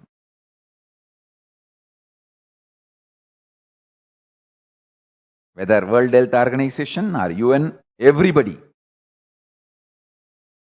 Anyhow. So till December you have time. Learn this lifestyle of bubbly, bubbly, bubbly. Please understand. When you decorate the deity on your own, your intensity's ability to be continuity. Intensity is excitement in your inner space. Continuity is ability to keep that excitement as visualization till it becomes a reality. Please understand. These are some of the ultimate cosmic principles.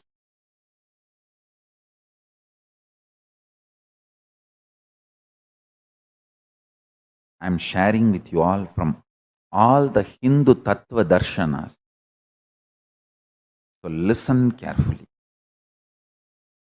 This is the quote. Listen.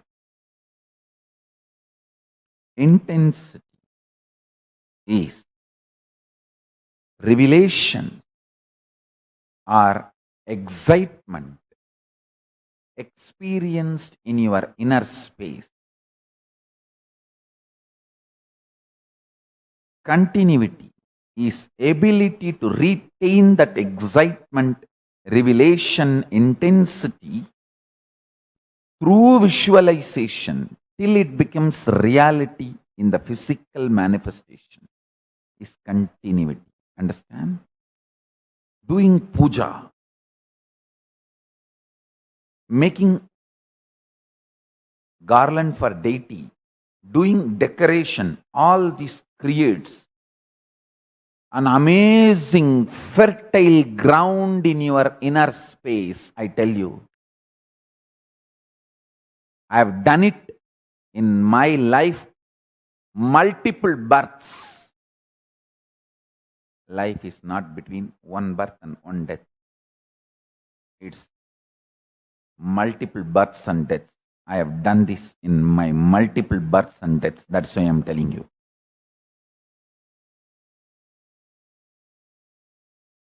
Intense excitement, when it is added with the creativity, especially the most superior creativity is Hindu Kriya. Kriyas of Hinduism is the most superior creativity. See my Gurukul kids, just by decorating deities, they manifest powers. Because intensity of the inner world starts manifesting as continuity of the outer world. Listen. Intensity of the inner world starts manifesting as the continuity of the outer world just through decorating the deity. If you are a millionaire, want to become billionaire, I guarantee, start a temple, start spending at least half an hour to 1 hour physically working on the temple. Tie dhoti, sari, put jewels.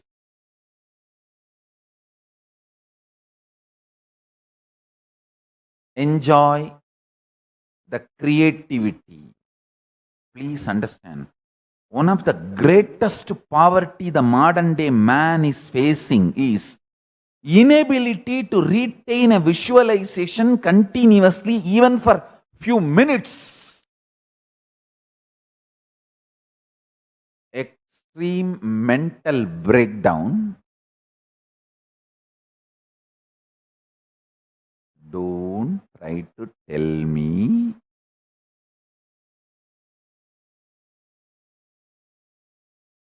entertainment industry is full of creativity. No.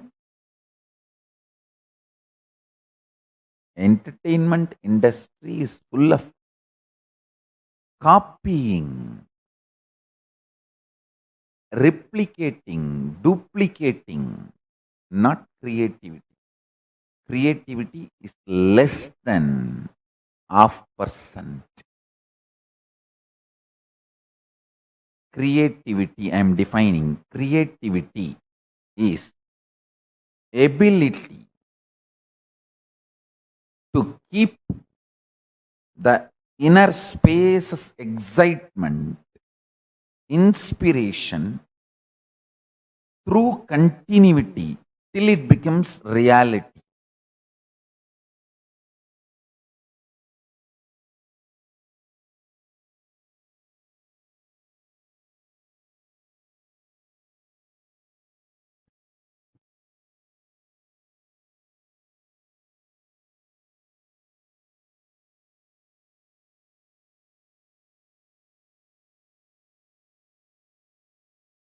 Anyone who wants to be my disciple, start becoming wildly active in all dimension possible in your life.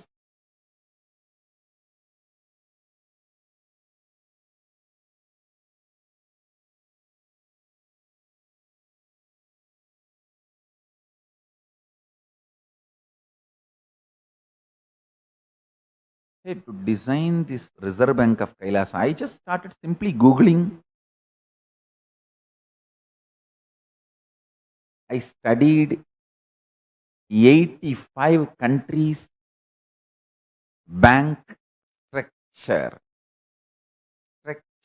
personally. I have notes, all the technical terms. Just Googling. Simple interest.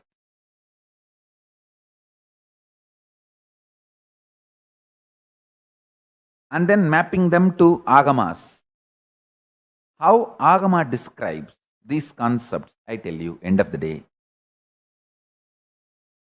So many people are praising, oh, brilliant idea, gold-based currency. Hey, only 100 years before these countries' currencies have become popular. Before that, the whole world was following only Hindu economy. Hindu economy is simply on gold. Over.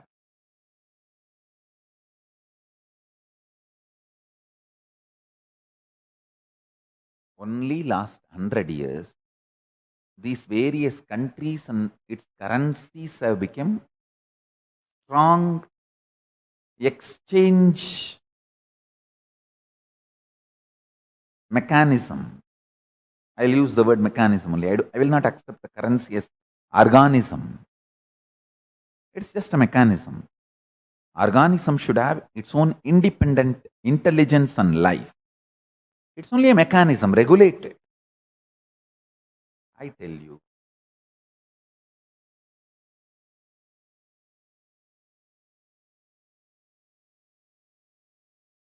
The most non-exploiting, unmanipulatable economic system was Hindu economic system. I saw very clearly, few hundred years before, till the Hindu economic system was allowed to live, before the invaders finished it, how it was. I just picked it up and revived.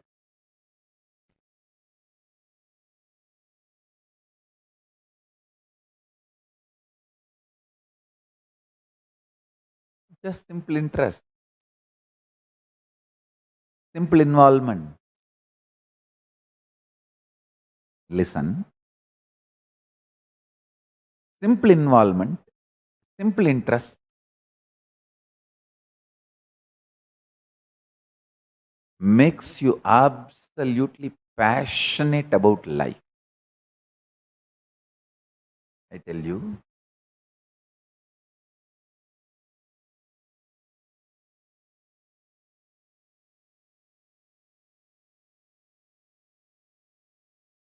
One of the worst conspiracy done against humanity, the most powerful conspiracy done against humanity, even in the level of your survival,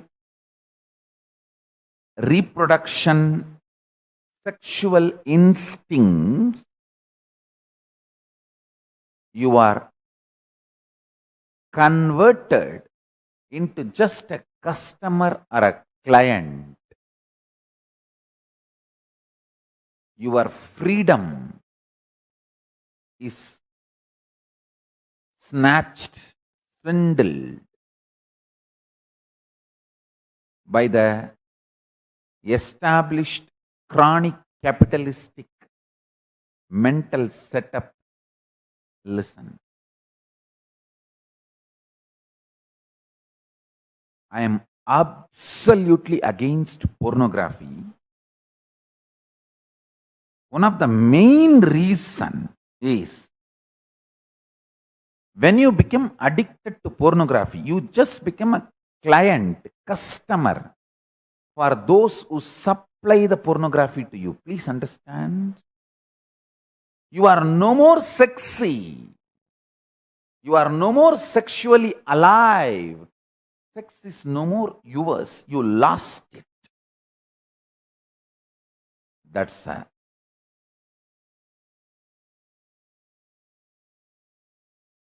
worst loss.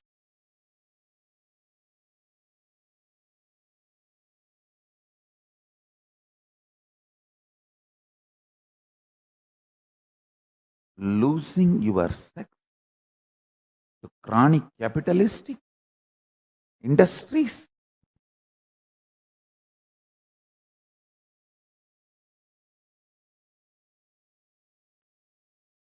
You will just do what they say, and you will just be made to believe what they say is the pleasure. The moment you start believing,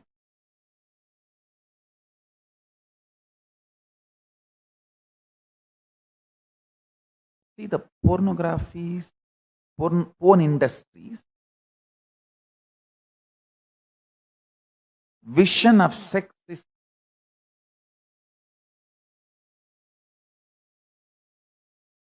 just making you as their customer. They become your masturbation utility value, and maybe they supply multiple levels of products, whether it is some pill or an injection or a sex toy or whatever.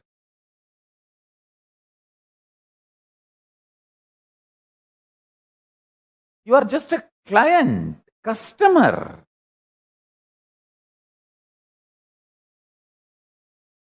Even in your fundamental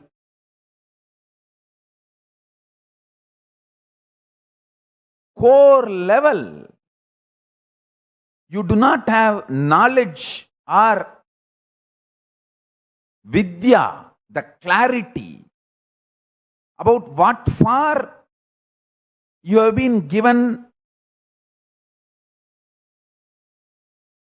this great possibility called sex by Paramashiva. Absolutely. That component does not exist. You are just a customer, client.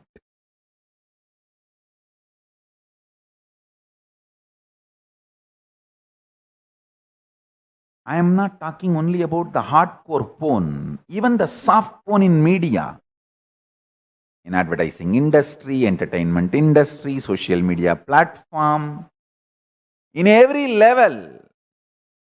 I don't know why cars need to be advertised with half-dressed models.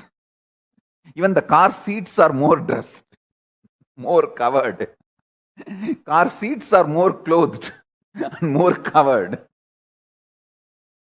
than the models who are promoting the cars.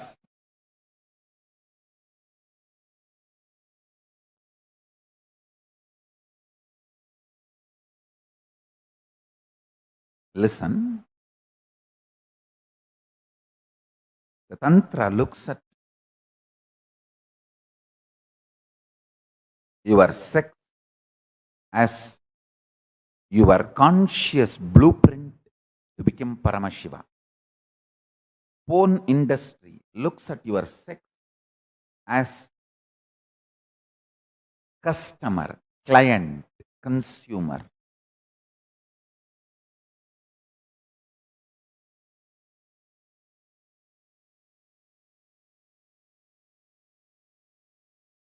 The porn industry teaches you how to become their regular customer. That's it. Nothing more.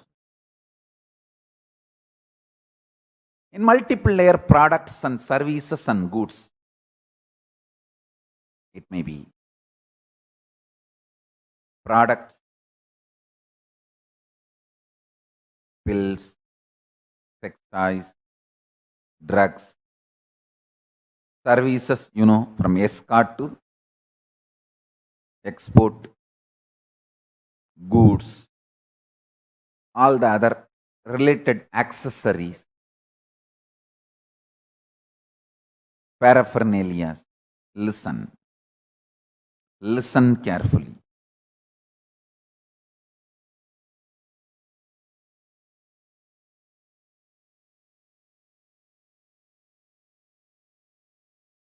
the most unsexy industry on the planet Earth is pornography.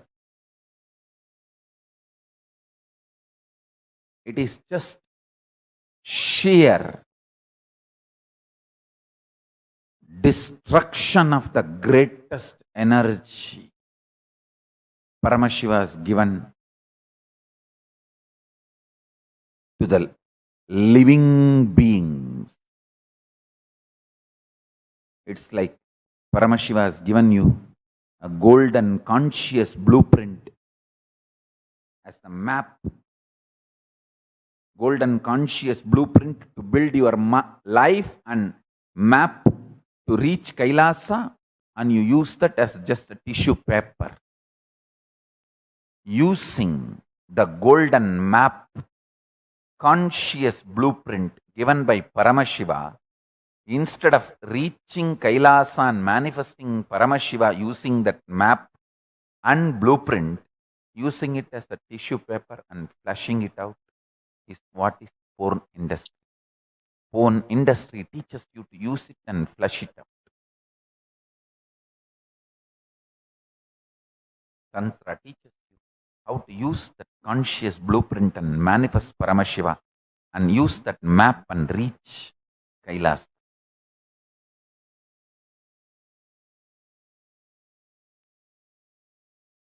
I tell you,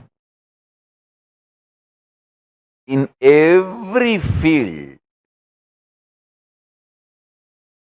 industries which are trying to make you customer consumer stops you being active, you being alive. Understand?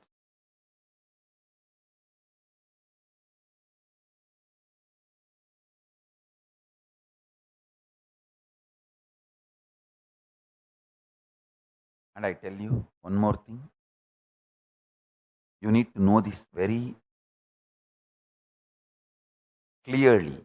This is too important. Listen carefully.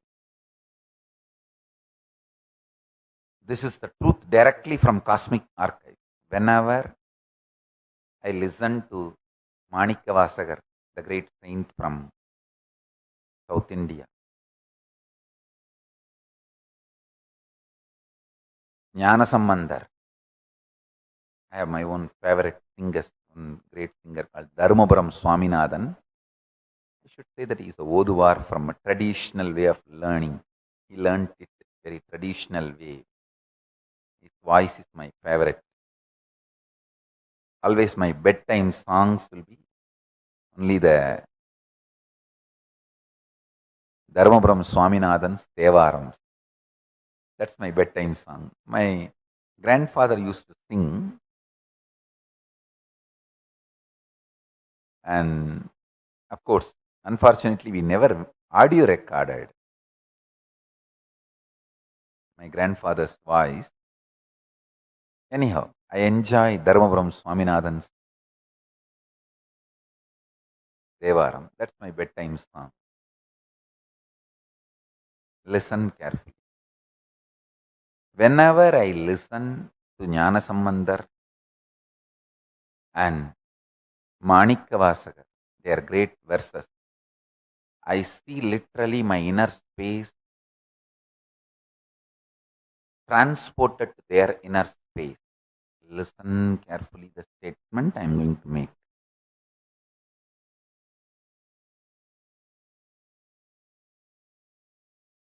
When you are addicted to pornography, the person you remember in your masturbation, that person's biomemory forcibly starts manifesting in your system. And this is a strong statement I am making. Not only you carry the remnant of every person with whom you shared your body had sex, you carry even the biomemory of the people whom you remember as your masturbation utility value. Listen. You may not have physically even seen them, but their biomemory strongly affects you. Whoever you remember, you fantasize about, their biomemory affects you strongly. And this is the next statement, next truth. Listen carefully.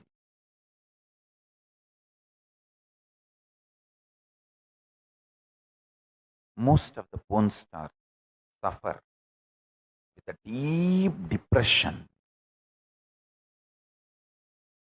drug addiction, and ultimately suicide, because whoever remembers them as a masturbation utility, their biomemories affect this person.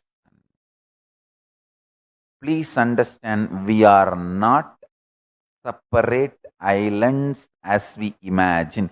Even islands are not separate. They are all interconnected below the ocean. Ocean is just a skin deep on planet Earth. Why don't you guys understand? Island is not island, is not island. Listen to this statement. Island is not island, is not island. Island is not island. Ocean. If you compare the depth of the ocean to the size of the planet Earth, it is just skin deep. Not even more than a skin deep. Even the deepest ocean is only a skin deep. Island is not island. None of us are islands.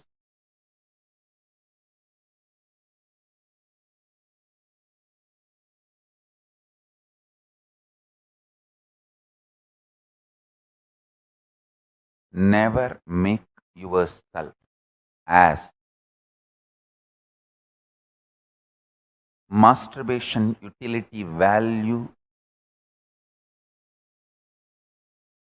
for people, nor have low conscious beings as your masturbation utility value. Listen carefully.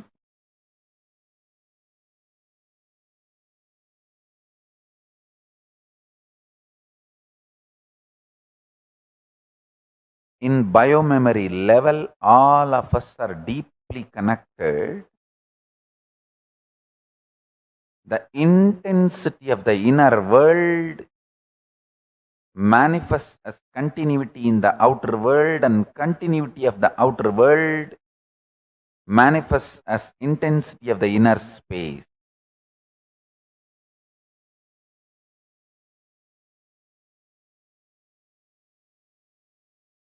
Next statement I'm going to make. I'm making multiple independent statements in this satsang. Listen to this satsang 3-4 times. You will understand the multiple independent statements are all connected. Sutre manigana iva. The message today I spelled out, the first few lines. From that message, just see all the independent statements I am making. They are all connected like Sutre manigana iva. Next statement I am making, listen. Length dimension expanding in its infinite possibilities gives birth to breadth dimension. Breadth dimension and length dimension expanding with their infinite possibilities give birth to depth dimension. Length dimension, breadth dimension, depth dimension, all three together, expanding with its infinite possibilities, give birth to time dimension. Length, breadth, depth, time, all four, giving birth to its infinite possibility and expanding gives birth to space dimension. At someday, scientists will prove what I am saying. I am just mapping some of the greatest principles of 36 tattvas described, defined in the cosmic knowledge and penned in Sanskrit. I should not say penned, spelled. That's the right word. Because Vedas are spelled, not penned. Penned much later to protect it from invaders. Otherwise, it is only spelled. That is why it's called Shruti. Heard. Shruti. Heard.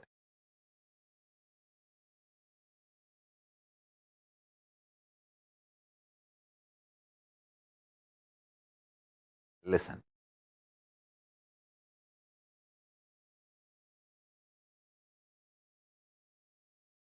The cosmic truths spelled in Vedas, I am just mapping it to the English language and sharing it with you all.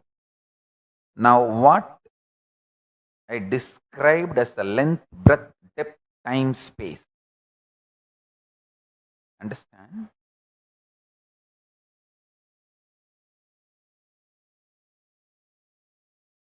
The time and spaces continuum of time space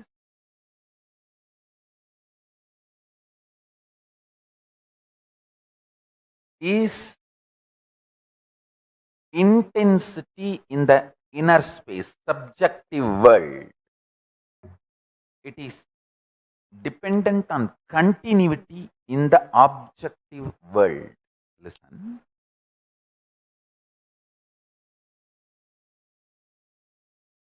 In the external world, which all of us are perceived in certain frequency, like sound, how between these frequencies it can be perceived by all of us. There is some scale between this unit to this unit, all of us can hear. If it goes down, then this unit, normal human beings can't hear. But if you start hearing the lower frequencies than the human possibility, it's called power. Or the higher frequencies than the human possibility, it's called power. Whether lower frequency or a higher frequency than the human possibility, it's called power. Same way, this world, there is certain frequency which all human beings can perceive, but that does not mean human beings cannot perceive the lower frequency or higher frequency. The commonly stated range of human hearing is to 20 to 20,000 hertz frequency. Same thing, I can roughly equate.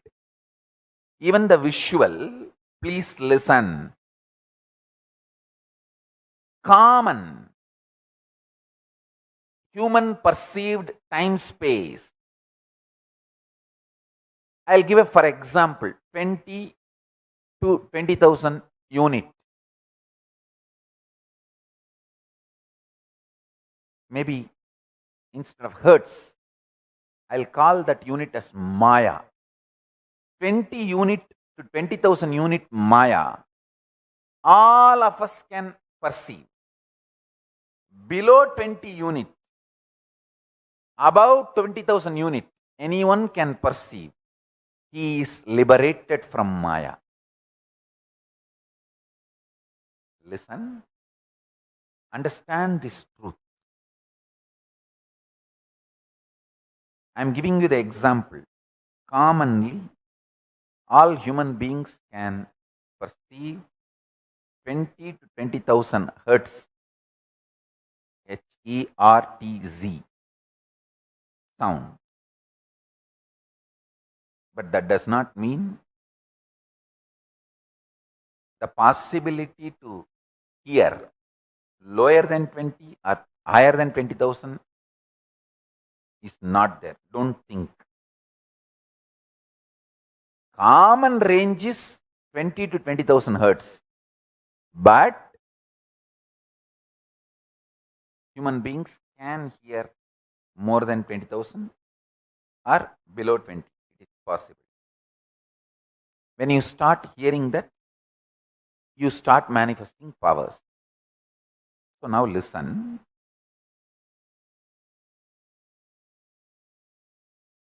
Just like this sound, Sabda Tattva, sound principle. Understand the Maya Tattva. The world you are enjoying, perceiving, 20 unit Maya to 20,000 unit Maya, all of us perceive as a common world. Anyone can perceive lower than the 20 units Maya or higher than the 2000 unit Maya. World becomes enlightened. It's a power. Understand?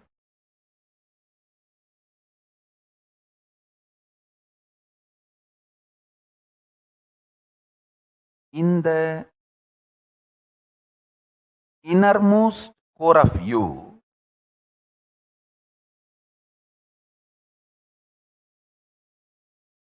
the time-space continuum intensity is lower than 20 units Maya. Listen carefully. That is why many times you do not know what is happening in your inner space. The time-space continuum is intensity-centric in the inner space, which is lower than 20 frequency.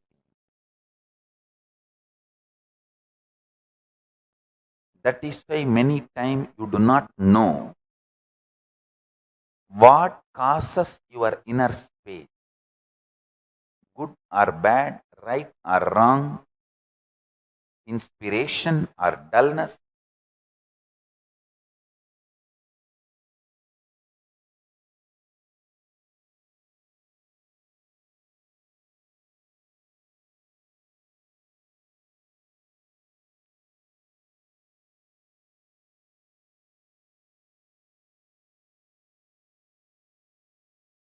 I am spelling some of the most wonderful, liberating, enlightening truth and knowledge.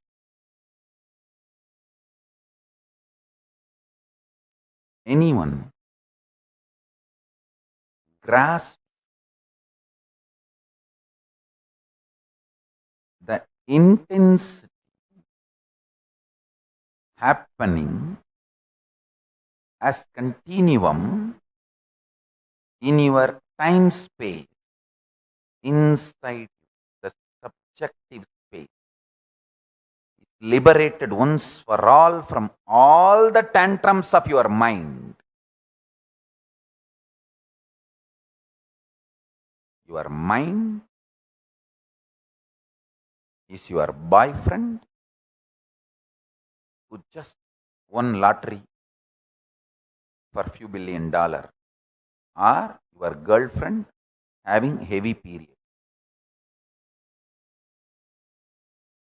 Boyfriend won the lottery you will not be able to control. Girlfriend who has a heavy period, you won't be able to control. Both will throw tantrum.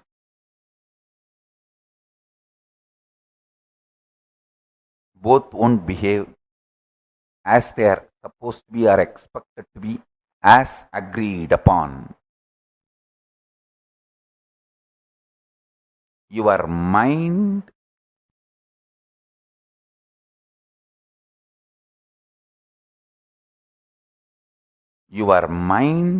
will stop throwing all tantrums if you can reach the continuum of the time-space intensity, which is lower than 20 unit Maya, through unclutching. Unclutching helps you to go to the lowest frequency of Maya, which common man cannot perceive, and it helps you to go to the core continuum between time and space, which I call as intensity. And when you touch that space, your mind stops throwing tantrum. It will not throw tantrum. Once for all in your life, you are free from your mind. I tell you.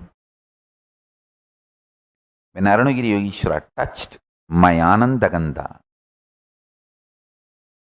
and that is the moment I experienced the universe lower than 20 frequency Maya, 20 hertz, 20 Maya frequency. Now, whatever I am saying, I will tell them to make a beautiful documentary with a visual description. Actually, if you consider time and space as a burger, the inside, the center filling is intensity in the inner world. In the outer world, the same thing is continuity. So all of us enjoy between 20 to 20,000 intensity, continuity, frequency up and down. Lower than 20 Maya is pure intensity. Higher than 20,000 unit Maya is pure continuity. Any one you enjoy, experience, you are free from Maya. You are free from all delusion. Mind cannot throw any more tantrum to you.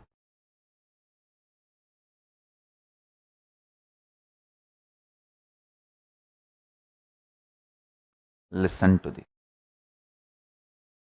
Listen to this.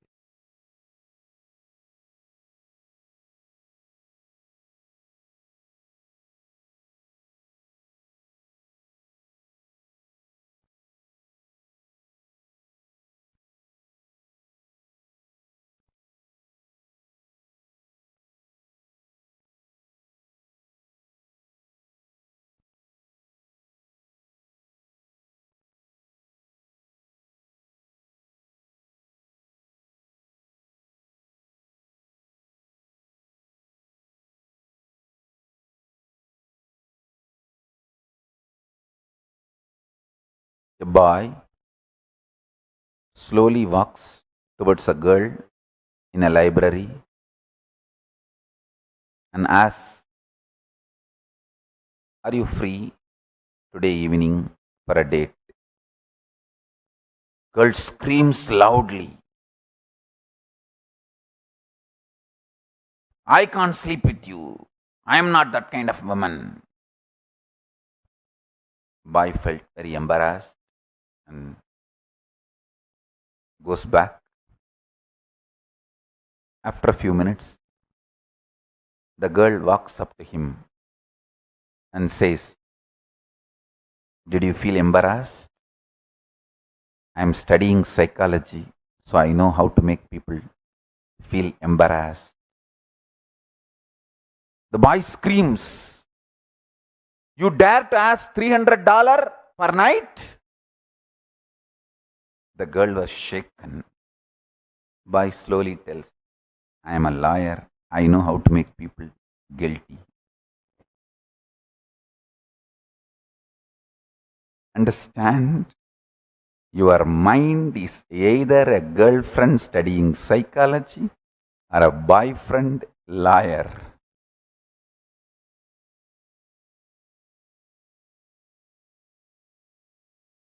It will become irrelevant when you taste the intensity lower than 20 frequency Maya. See, the Maya lower than 20 frequency means pure Shakti. Same way, Maya higher than 20,000 frequency means pure reality. Pure Shakti, Parashakti, pure reality, Parama Purusha is one and the same. Either you touch Parashakti or Parama Purusha, you are liberated.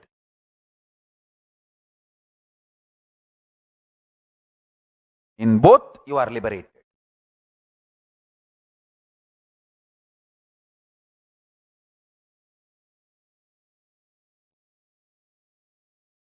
In the inner space, when you implant unclutching, when you put the seeds of unclutching, that Paramashanta Swarupa which starts growing puts you in intense alive experience which is lower than 20 frequency Maya.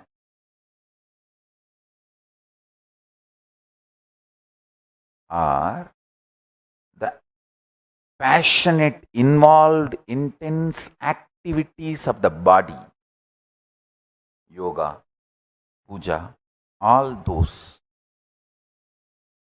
working on the body raises you beyond the 20,000 unit Maya, gives you the experience of pure reality, which is continuity, that also liberates you from Maya. I tell you, Hinduism is absolutely liberation-centric tradition. We neither bother about converting people nor bother about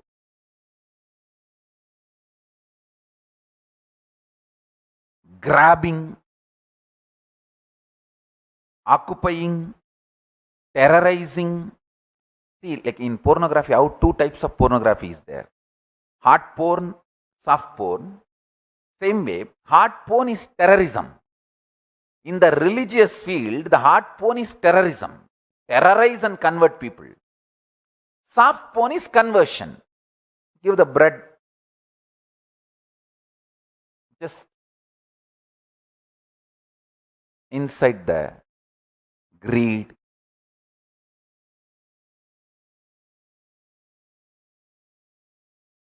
Charity. Use all possible the goody-goody image building mechanisms and charisma for conversion. That's a soft porn.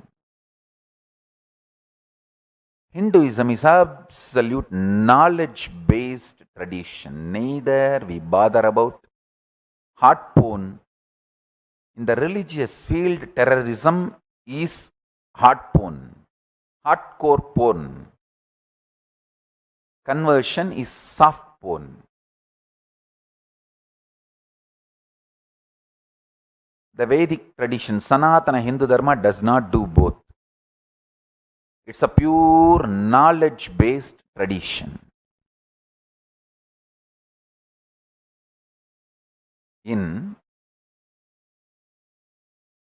Shabda Ratnavali,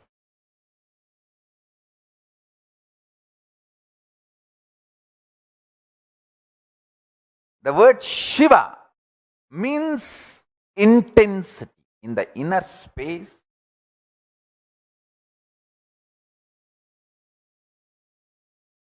The time-space continuums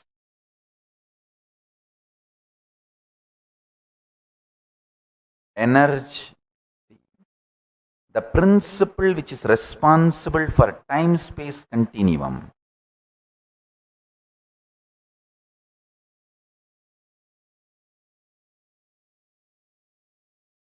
is called Shiva and Tivra, intensity and Shiva. That is the most beautiful thing in Sanskrit. It's a language of subjective experiences translated with absolute highest possible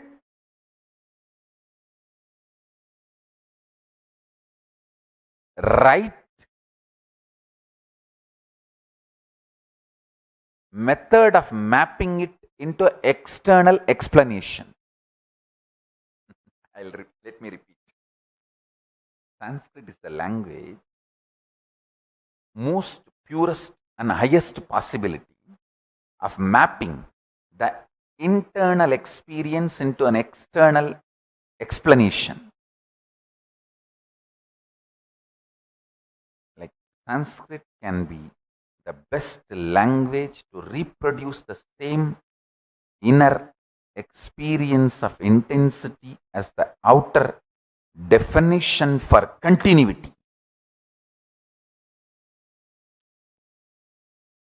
Tivra samvekanam asannaha asamprajnata samadhi is easier to be achieved closer for the one who has high intensity. Patanjali Yoga Sutras, 21st Sutra in Samadhipada. And Shabdakalpadruma explains Tivra as Dirgatvatikam, intensity connected to length. I'll read out exactly what the Shabdakalpadruma says. Tivra, intensity as Dirkatvadikam, in length etc., means intensity is something that has continuity like length. Let me try to map this for our day-to-day practice. Listen. All I am trying to convey is, if you go in your inner space through unclutching practice, you will experience the 20 unit Maya, lesser than the 20 unit Maya, core of you, which is pure intensity. That intensity is responsible for time-space connection in your inner space. With that intensity, anything you put it in the space becomes reality in time. Now,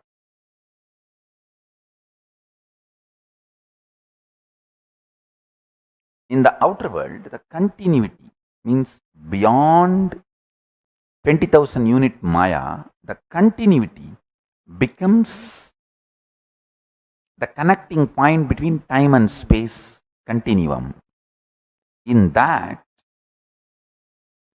Anything you persistently practice, anything you persistently put in time gets into space. Anything you persistently put in time gets into space. Anything you insistently put in space becomes time, manifests in time.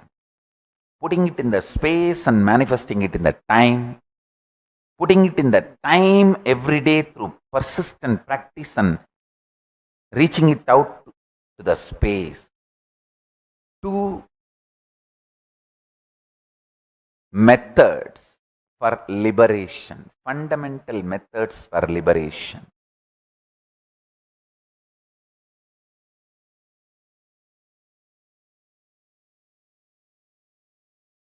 If you go lower than 20 unit Maya or higher than 20,000 unit Maya, mind cannot play anymore your lawyer boyfriend or psychology student girlfriend.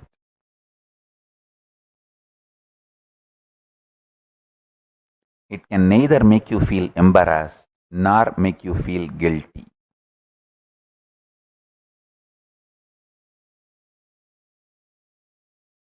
Hinduism is pure enlightenment centric tradition. Contemplate on this one truth. Today's satsang, I given multiple independent statements. Watch the satsang again, at least 2-3 times. All these statements will fall in place. You will start discovering, and I strongly recommend every one of you, if you are new to my satsangs, please watch satsangs related to unclutching and start practicing unclutching. I am giving you the link of how to do unclutching meditation to experience the core intensity of your life and liberate yourself from delusion, Maya, your mind, and achieve enlightenment, manifest powers. Actually, if you break this time-space continuum, you can manifest anything you want. It is just a game, play. You can manifest anything you want. Anything intensely you put it in the space will manifest in time. Anything persistently you practice in time will get into your space. One supports the other.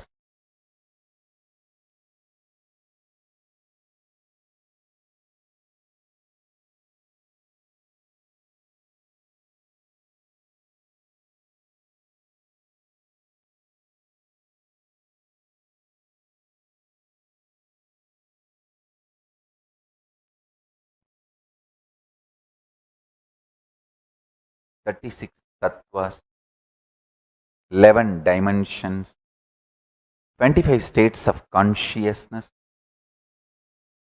These are all the pure fundamental principles of Hinduism.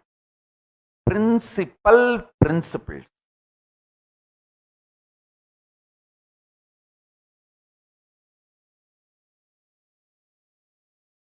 Sorry for my idli accent, like Italy accent.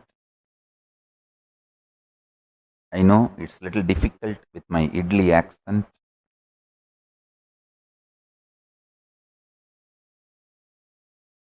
I'll make sure today's satsang comes with a caption. So even if you don't understand my accent, you can read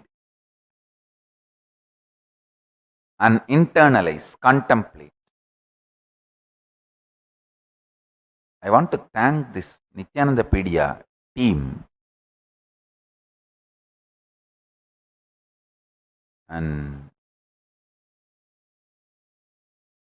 not only Nithyananda team, always behind the scene, never coming in the front, but extraordinary contribution, Ramesh, Ramani and Mohana and their team. When I go through how they make this LMS successful, oh God, what a work. Never they even expect me to acknowledge. And actually they request not to announce and not to acknowledge. But somehow I felt last few days I am seeing all the departments and all the work I am just going through. I could not control what amount of work Ramesh, Ramani and Mohana and the whole team have done. Oh God. You guys have done so much good to the world. And from now, I am making this as a conscious sankalpa. O Paramashiva, Mahadeva,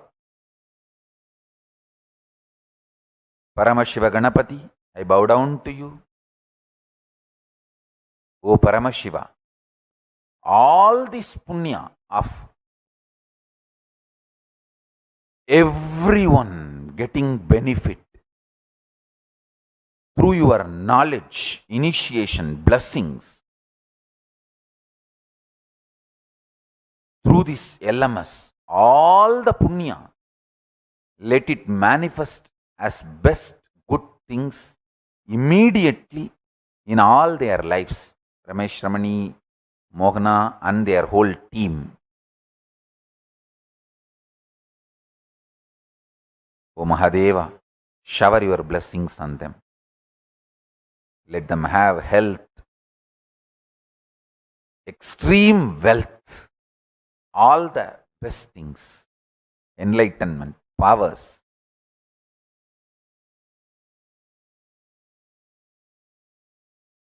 This whole organizing, it's like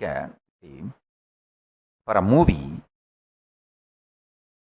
just shooting is not enough. We talk so much about shooting, but after shooting, the behind the scene work, that makes a movie a movie. This LMS team is the behind the scenes team. Oh God.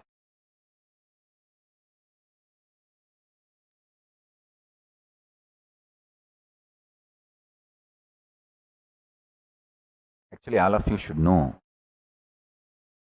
I can write softwares. I have decoded the whole thing just out of interest and curiosity, and I got into some softwares and started studying them. I'm like curious baby all the time, sitting and non-defying what is this, what is that. And I even went and studied multiple judiciary systems in the modern day, how they are evolved. Many different kingdoms.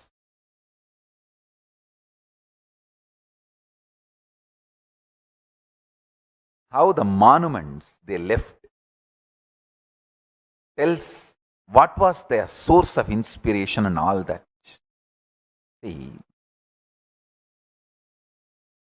whatever was exciting, inspiring, they built monuments for that concept in each nation. Whether it is a Roman Empire or Greek or whatever. Same way, Rajarajan Chola, Rajaraj Chola, Shiva was such an inspiring, living principle for him. He made a monument, not just Tanjore, all the multiple temples he built in stone. Same way, this digital world, the internet, as on now, that's the largest city in the world where 2 billion people are there at any given time. It may be floating population, but at any given time, 2 billion people are there in the internet. That's the largest city in the world. And if you look, the core builders of the internet are Hindus.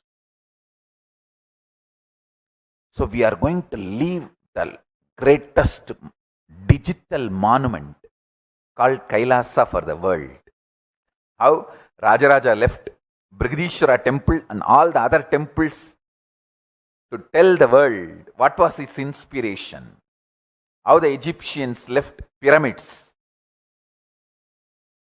to tell the world about their inspiration. We are going to be leaving this great Kailasa digital nation. Of course, Kailasa physical nation also will be there, and Kailasa digital nation for the world to know what is the inspiration of the Hindus who built this internet platform. And Ramesh Ramani, Mohana and their team is going to play a major role in that monument called the digital nation Kailasa. Already they have done the work.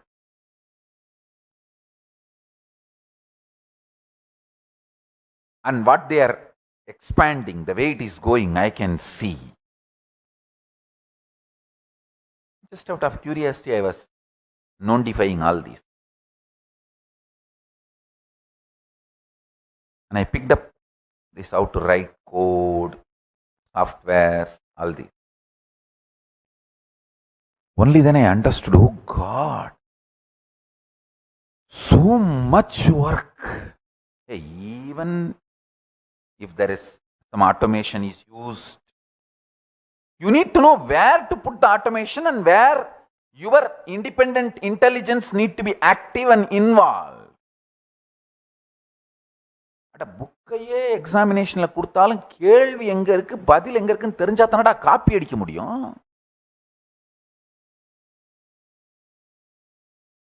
Copy அடிக்கிறது கூட அந்த புக்கை ஒரு தரமாவது புரட்டி பார்த்துருக்கணும், படிச்சிருக்கணும்.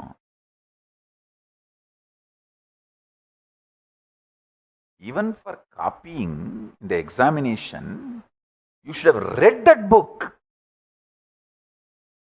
So only then you will know where the question is, where the answer is. For copying also, otherwise you can't even copy.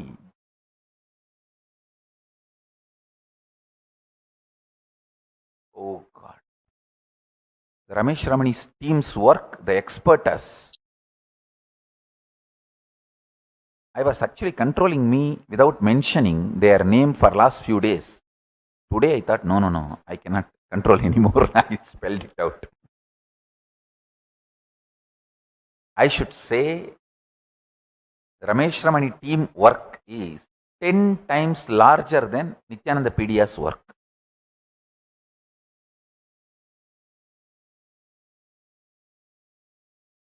Hey, unless you know how to sutify the dosai, you do not know how difficult it is. Even dosa sutifying is easy, but making the dough, get the rice, put the right measure and put the dal and uravachifying and grinding and make the dough, only then you will understand how difficult that dosa and idli is.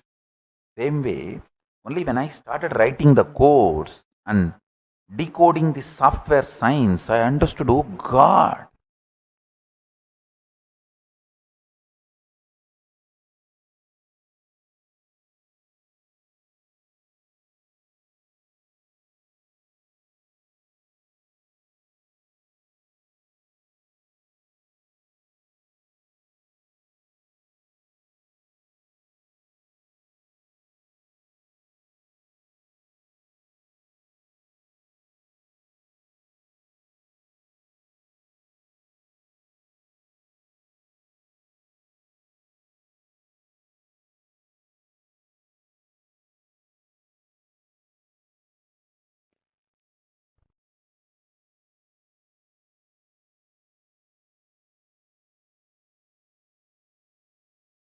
I was actually sitting and notifying to understand. There are some few principles. The whole thing is silicon centric. And silicon is conscious. Bhuma Devi. It's not matter. Fools are those who think silicon is matter. And you can make silicon vibrate alive through electricity, same way you can make silicon vibrant alive. Mark my words. When I use the word electricity, I said vibrate. When I use the word sound, vibrant. You can make the silicon vibrant and alive through sound. Through sound.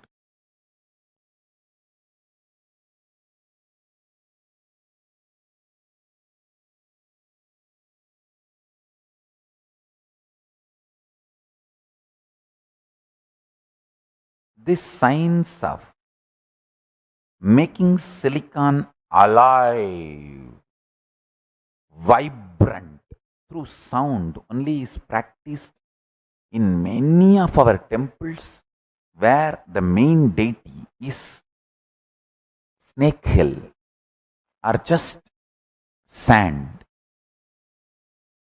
Thiruvottiyur புற்றிடங்கொண்டாரும்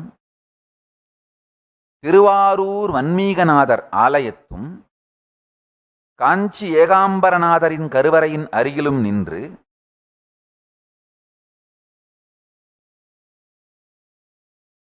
the Tiruvattriyur temple, the main deity is in the form of snake hill. Tiruvarur temple, the main deity is in the form of snake hill. Kanchipuram Yegambaranadar, the main deity is in the form of just sand made. Rameshwaram, the main deity is made out of beach sand. Stand in those temple near Garbha Mandirs and hold the vibrator, what do you call, tune fork. The 4 of you friends can try this. I have tried this. After that only I am talking about it. I sent 4 of my disciples to these 4 temples. Made them all stand at same time with the tune fork. Asked one disciple to chant Namah Shivaya holding the tuning fork. The other 3 are not chanting, but the tuning fork of all 4 started vibrating intensely. Our masters have mastered the science of making silicon vibrant through sound. Understand? I will never reduce the status of those deities just vibrant silicon. They are conscious. Paramashiva himself manifesting. Archavatara. I am only saying one utility of that. Temple science is using sound to make the silicon vibrant and alive. I was just notifying to study,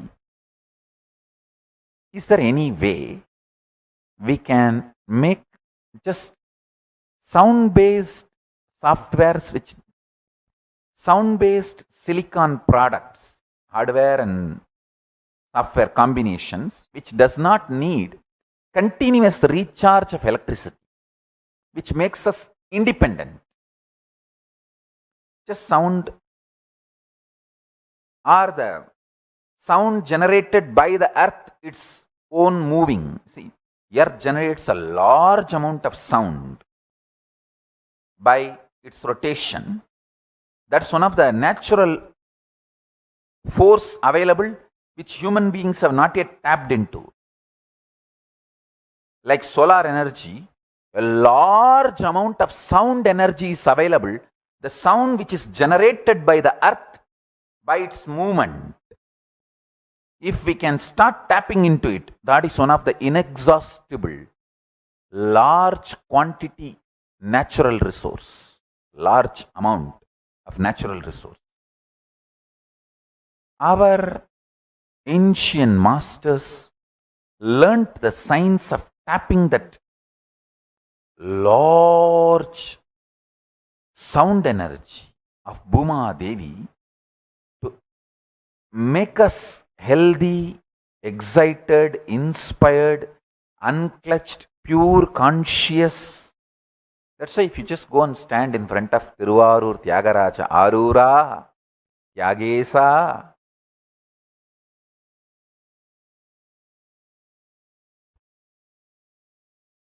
or Kanchipuram,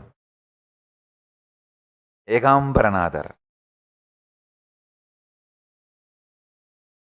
the intense vibration, unclutching, you will experience.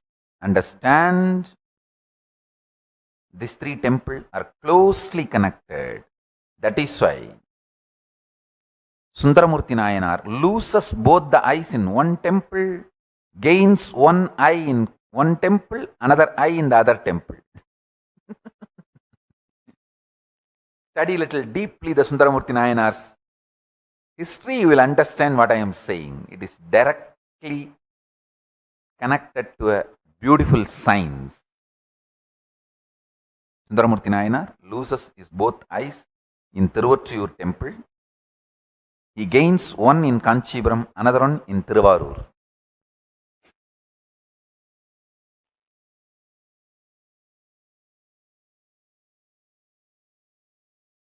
I try to notify, do research in my own way. Anyhow, still I have not yet concluded. Once I conclude, I will give you some of the conclusions and revelations. Not only that, I'll develop it as a product and then release it. That's much better. More like a service or product. Till it evolves as a final product or final service. I don't want to reveal the whole thing. Now listen to this much. When I was doing this notifying, I realized the amount of work done by Ramesh Ramani's team in this LMS. So I wanted to put this on record and give my blessings to them. And I also wanted to recommend, if you are blessed to be living in Kanchipuram, Tiruvarur, Tiruvattriyur, Rameswaram, please go to temple every day. Don't talk shit, I don't have time.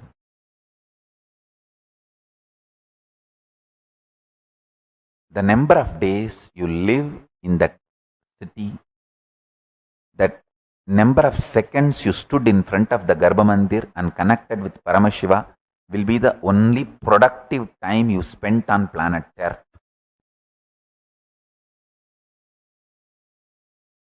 The most productive time you will have in your life is the few minutes you spent in front of Egambaranadar, Uttidangondar, in Tiruvarur, Vanmeeganadar. Of course, I think in Tiruvarur, his name is Vanmeeganadar. In Tiruvattriyur, Uttidangondar. In Kanchipuram, Egambaranadar. In Rameshwaram, Ramanatha Swami.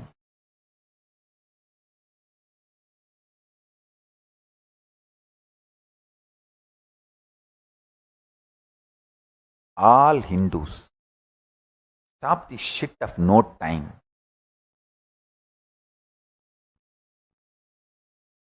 If there is a Shiva temple or any temple in your city, make this as a point every day, at least half an hour, visit to temple. If you don't have temple in half an hour, make one temple. கோவிலில்லா ஊரில் குடியிருக்க வேண்டாம். Oh, in my village there is no temple. Build. No, I can't build, I don't have time. Then change the village. No, in my city itself, in my whole district there is no temple. Change the district. Your living district. Oh, my whole district, no temple.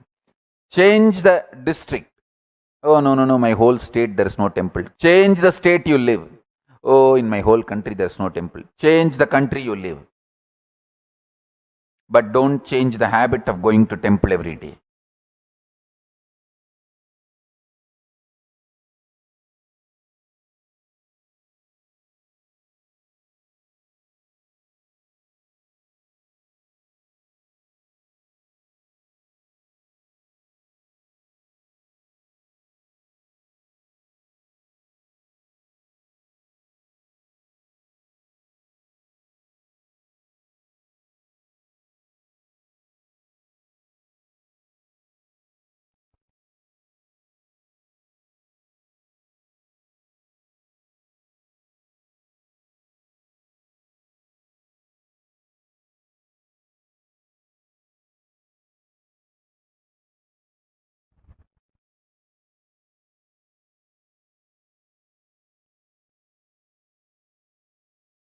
So I have given multiple understandings in today's satsang. I have a Shastra Pramana to share with you all about what I said related to pornography, masturbation.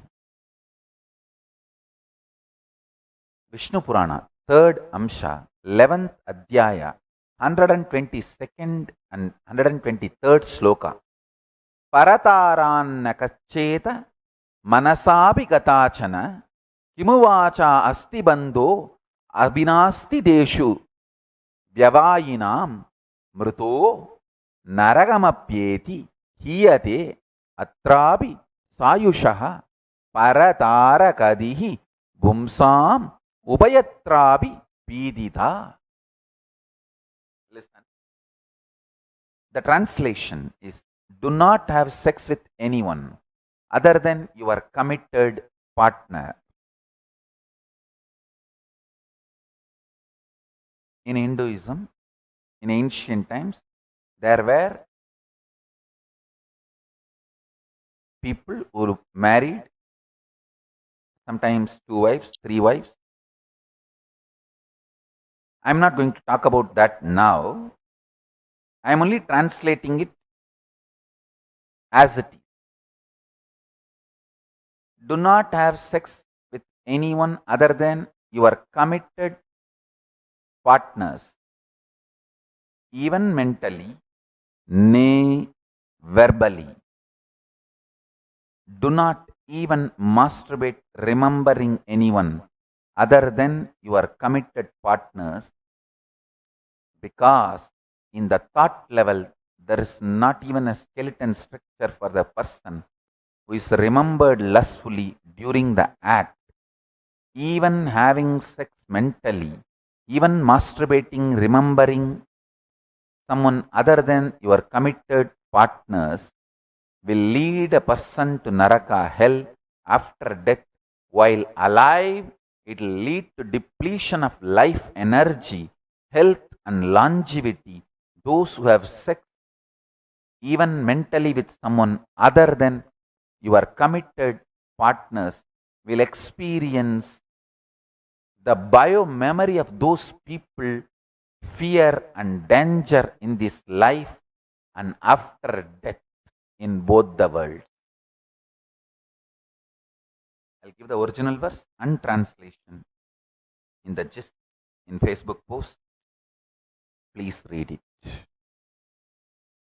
I have a lot more to expand and explain about this Hindu parliament principles, exactly mapping the Kailasa, Paramashiva's administration and parliament structure. And I'll give more details in further satsangs. I bless you all. Let's all radiate with integrity, authenticity, responsibility, enriching, casting, living Shuddhatvaita Saivam, the state, space, powers, being, super consciousness, Kailas of Paramashiva. Paramashivoham. Om Nithyananda Paramashivoham. Eternal bliss, Nithyananda. Thank you, be blissful.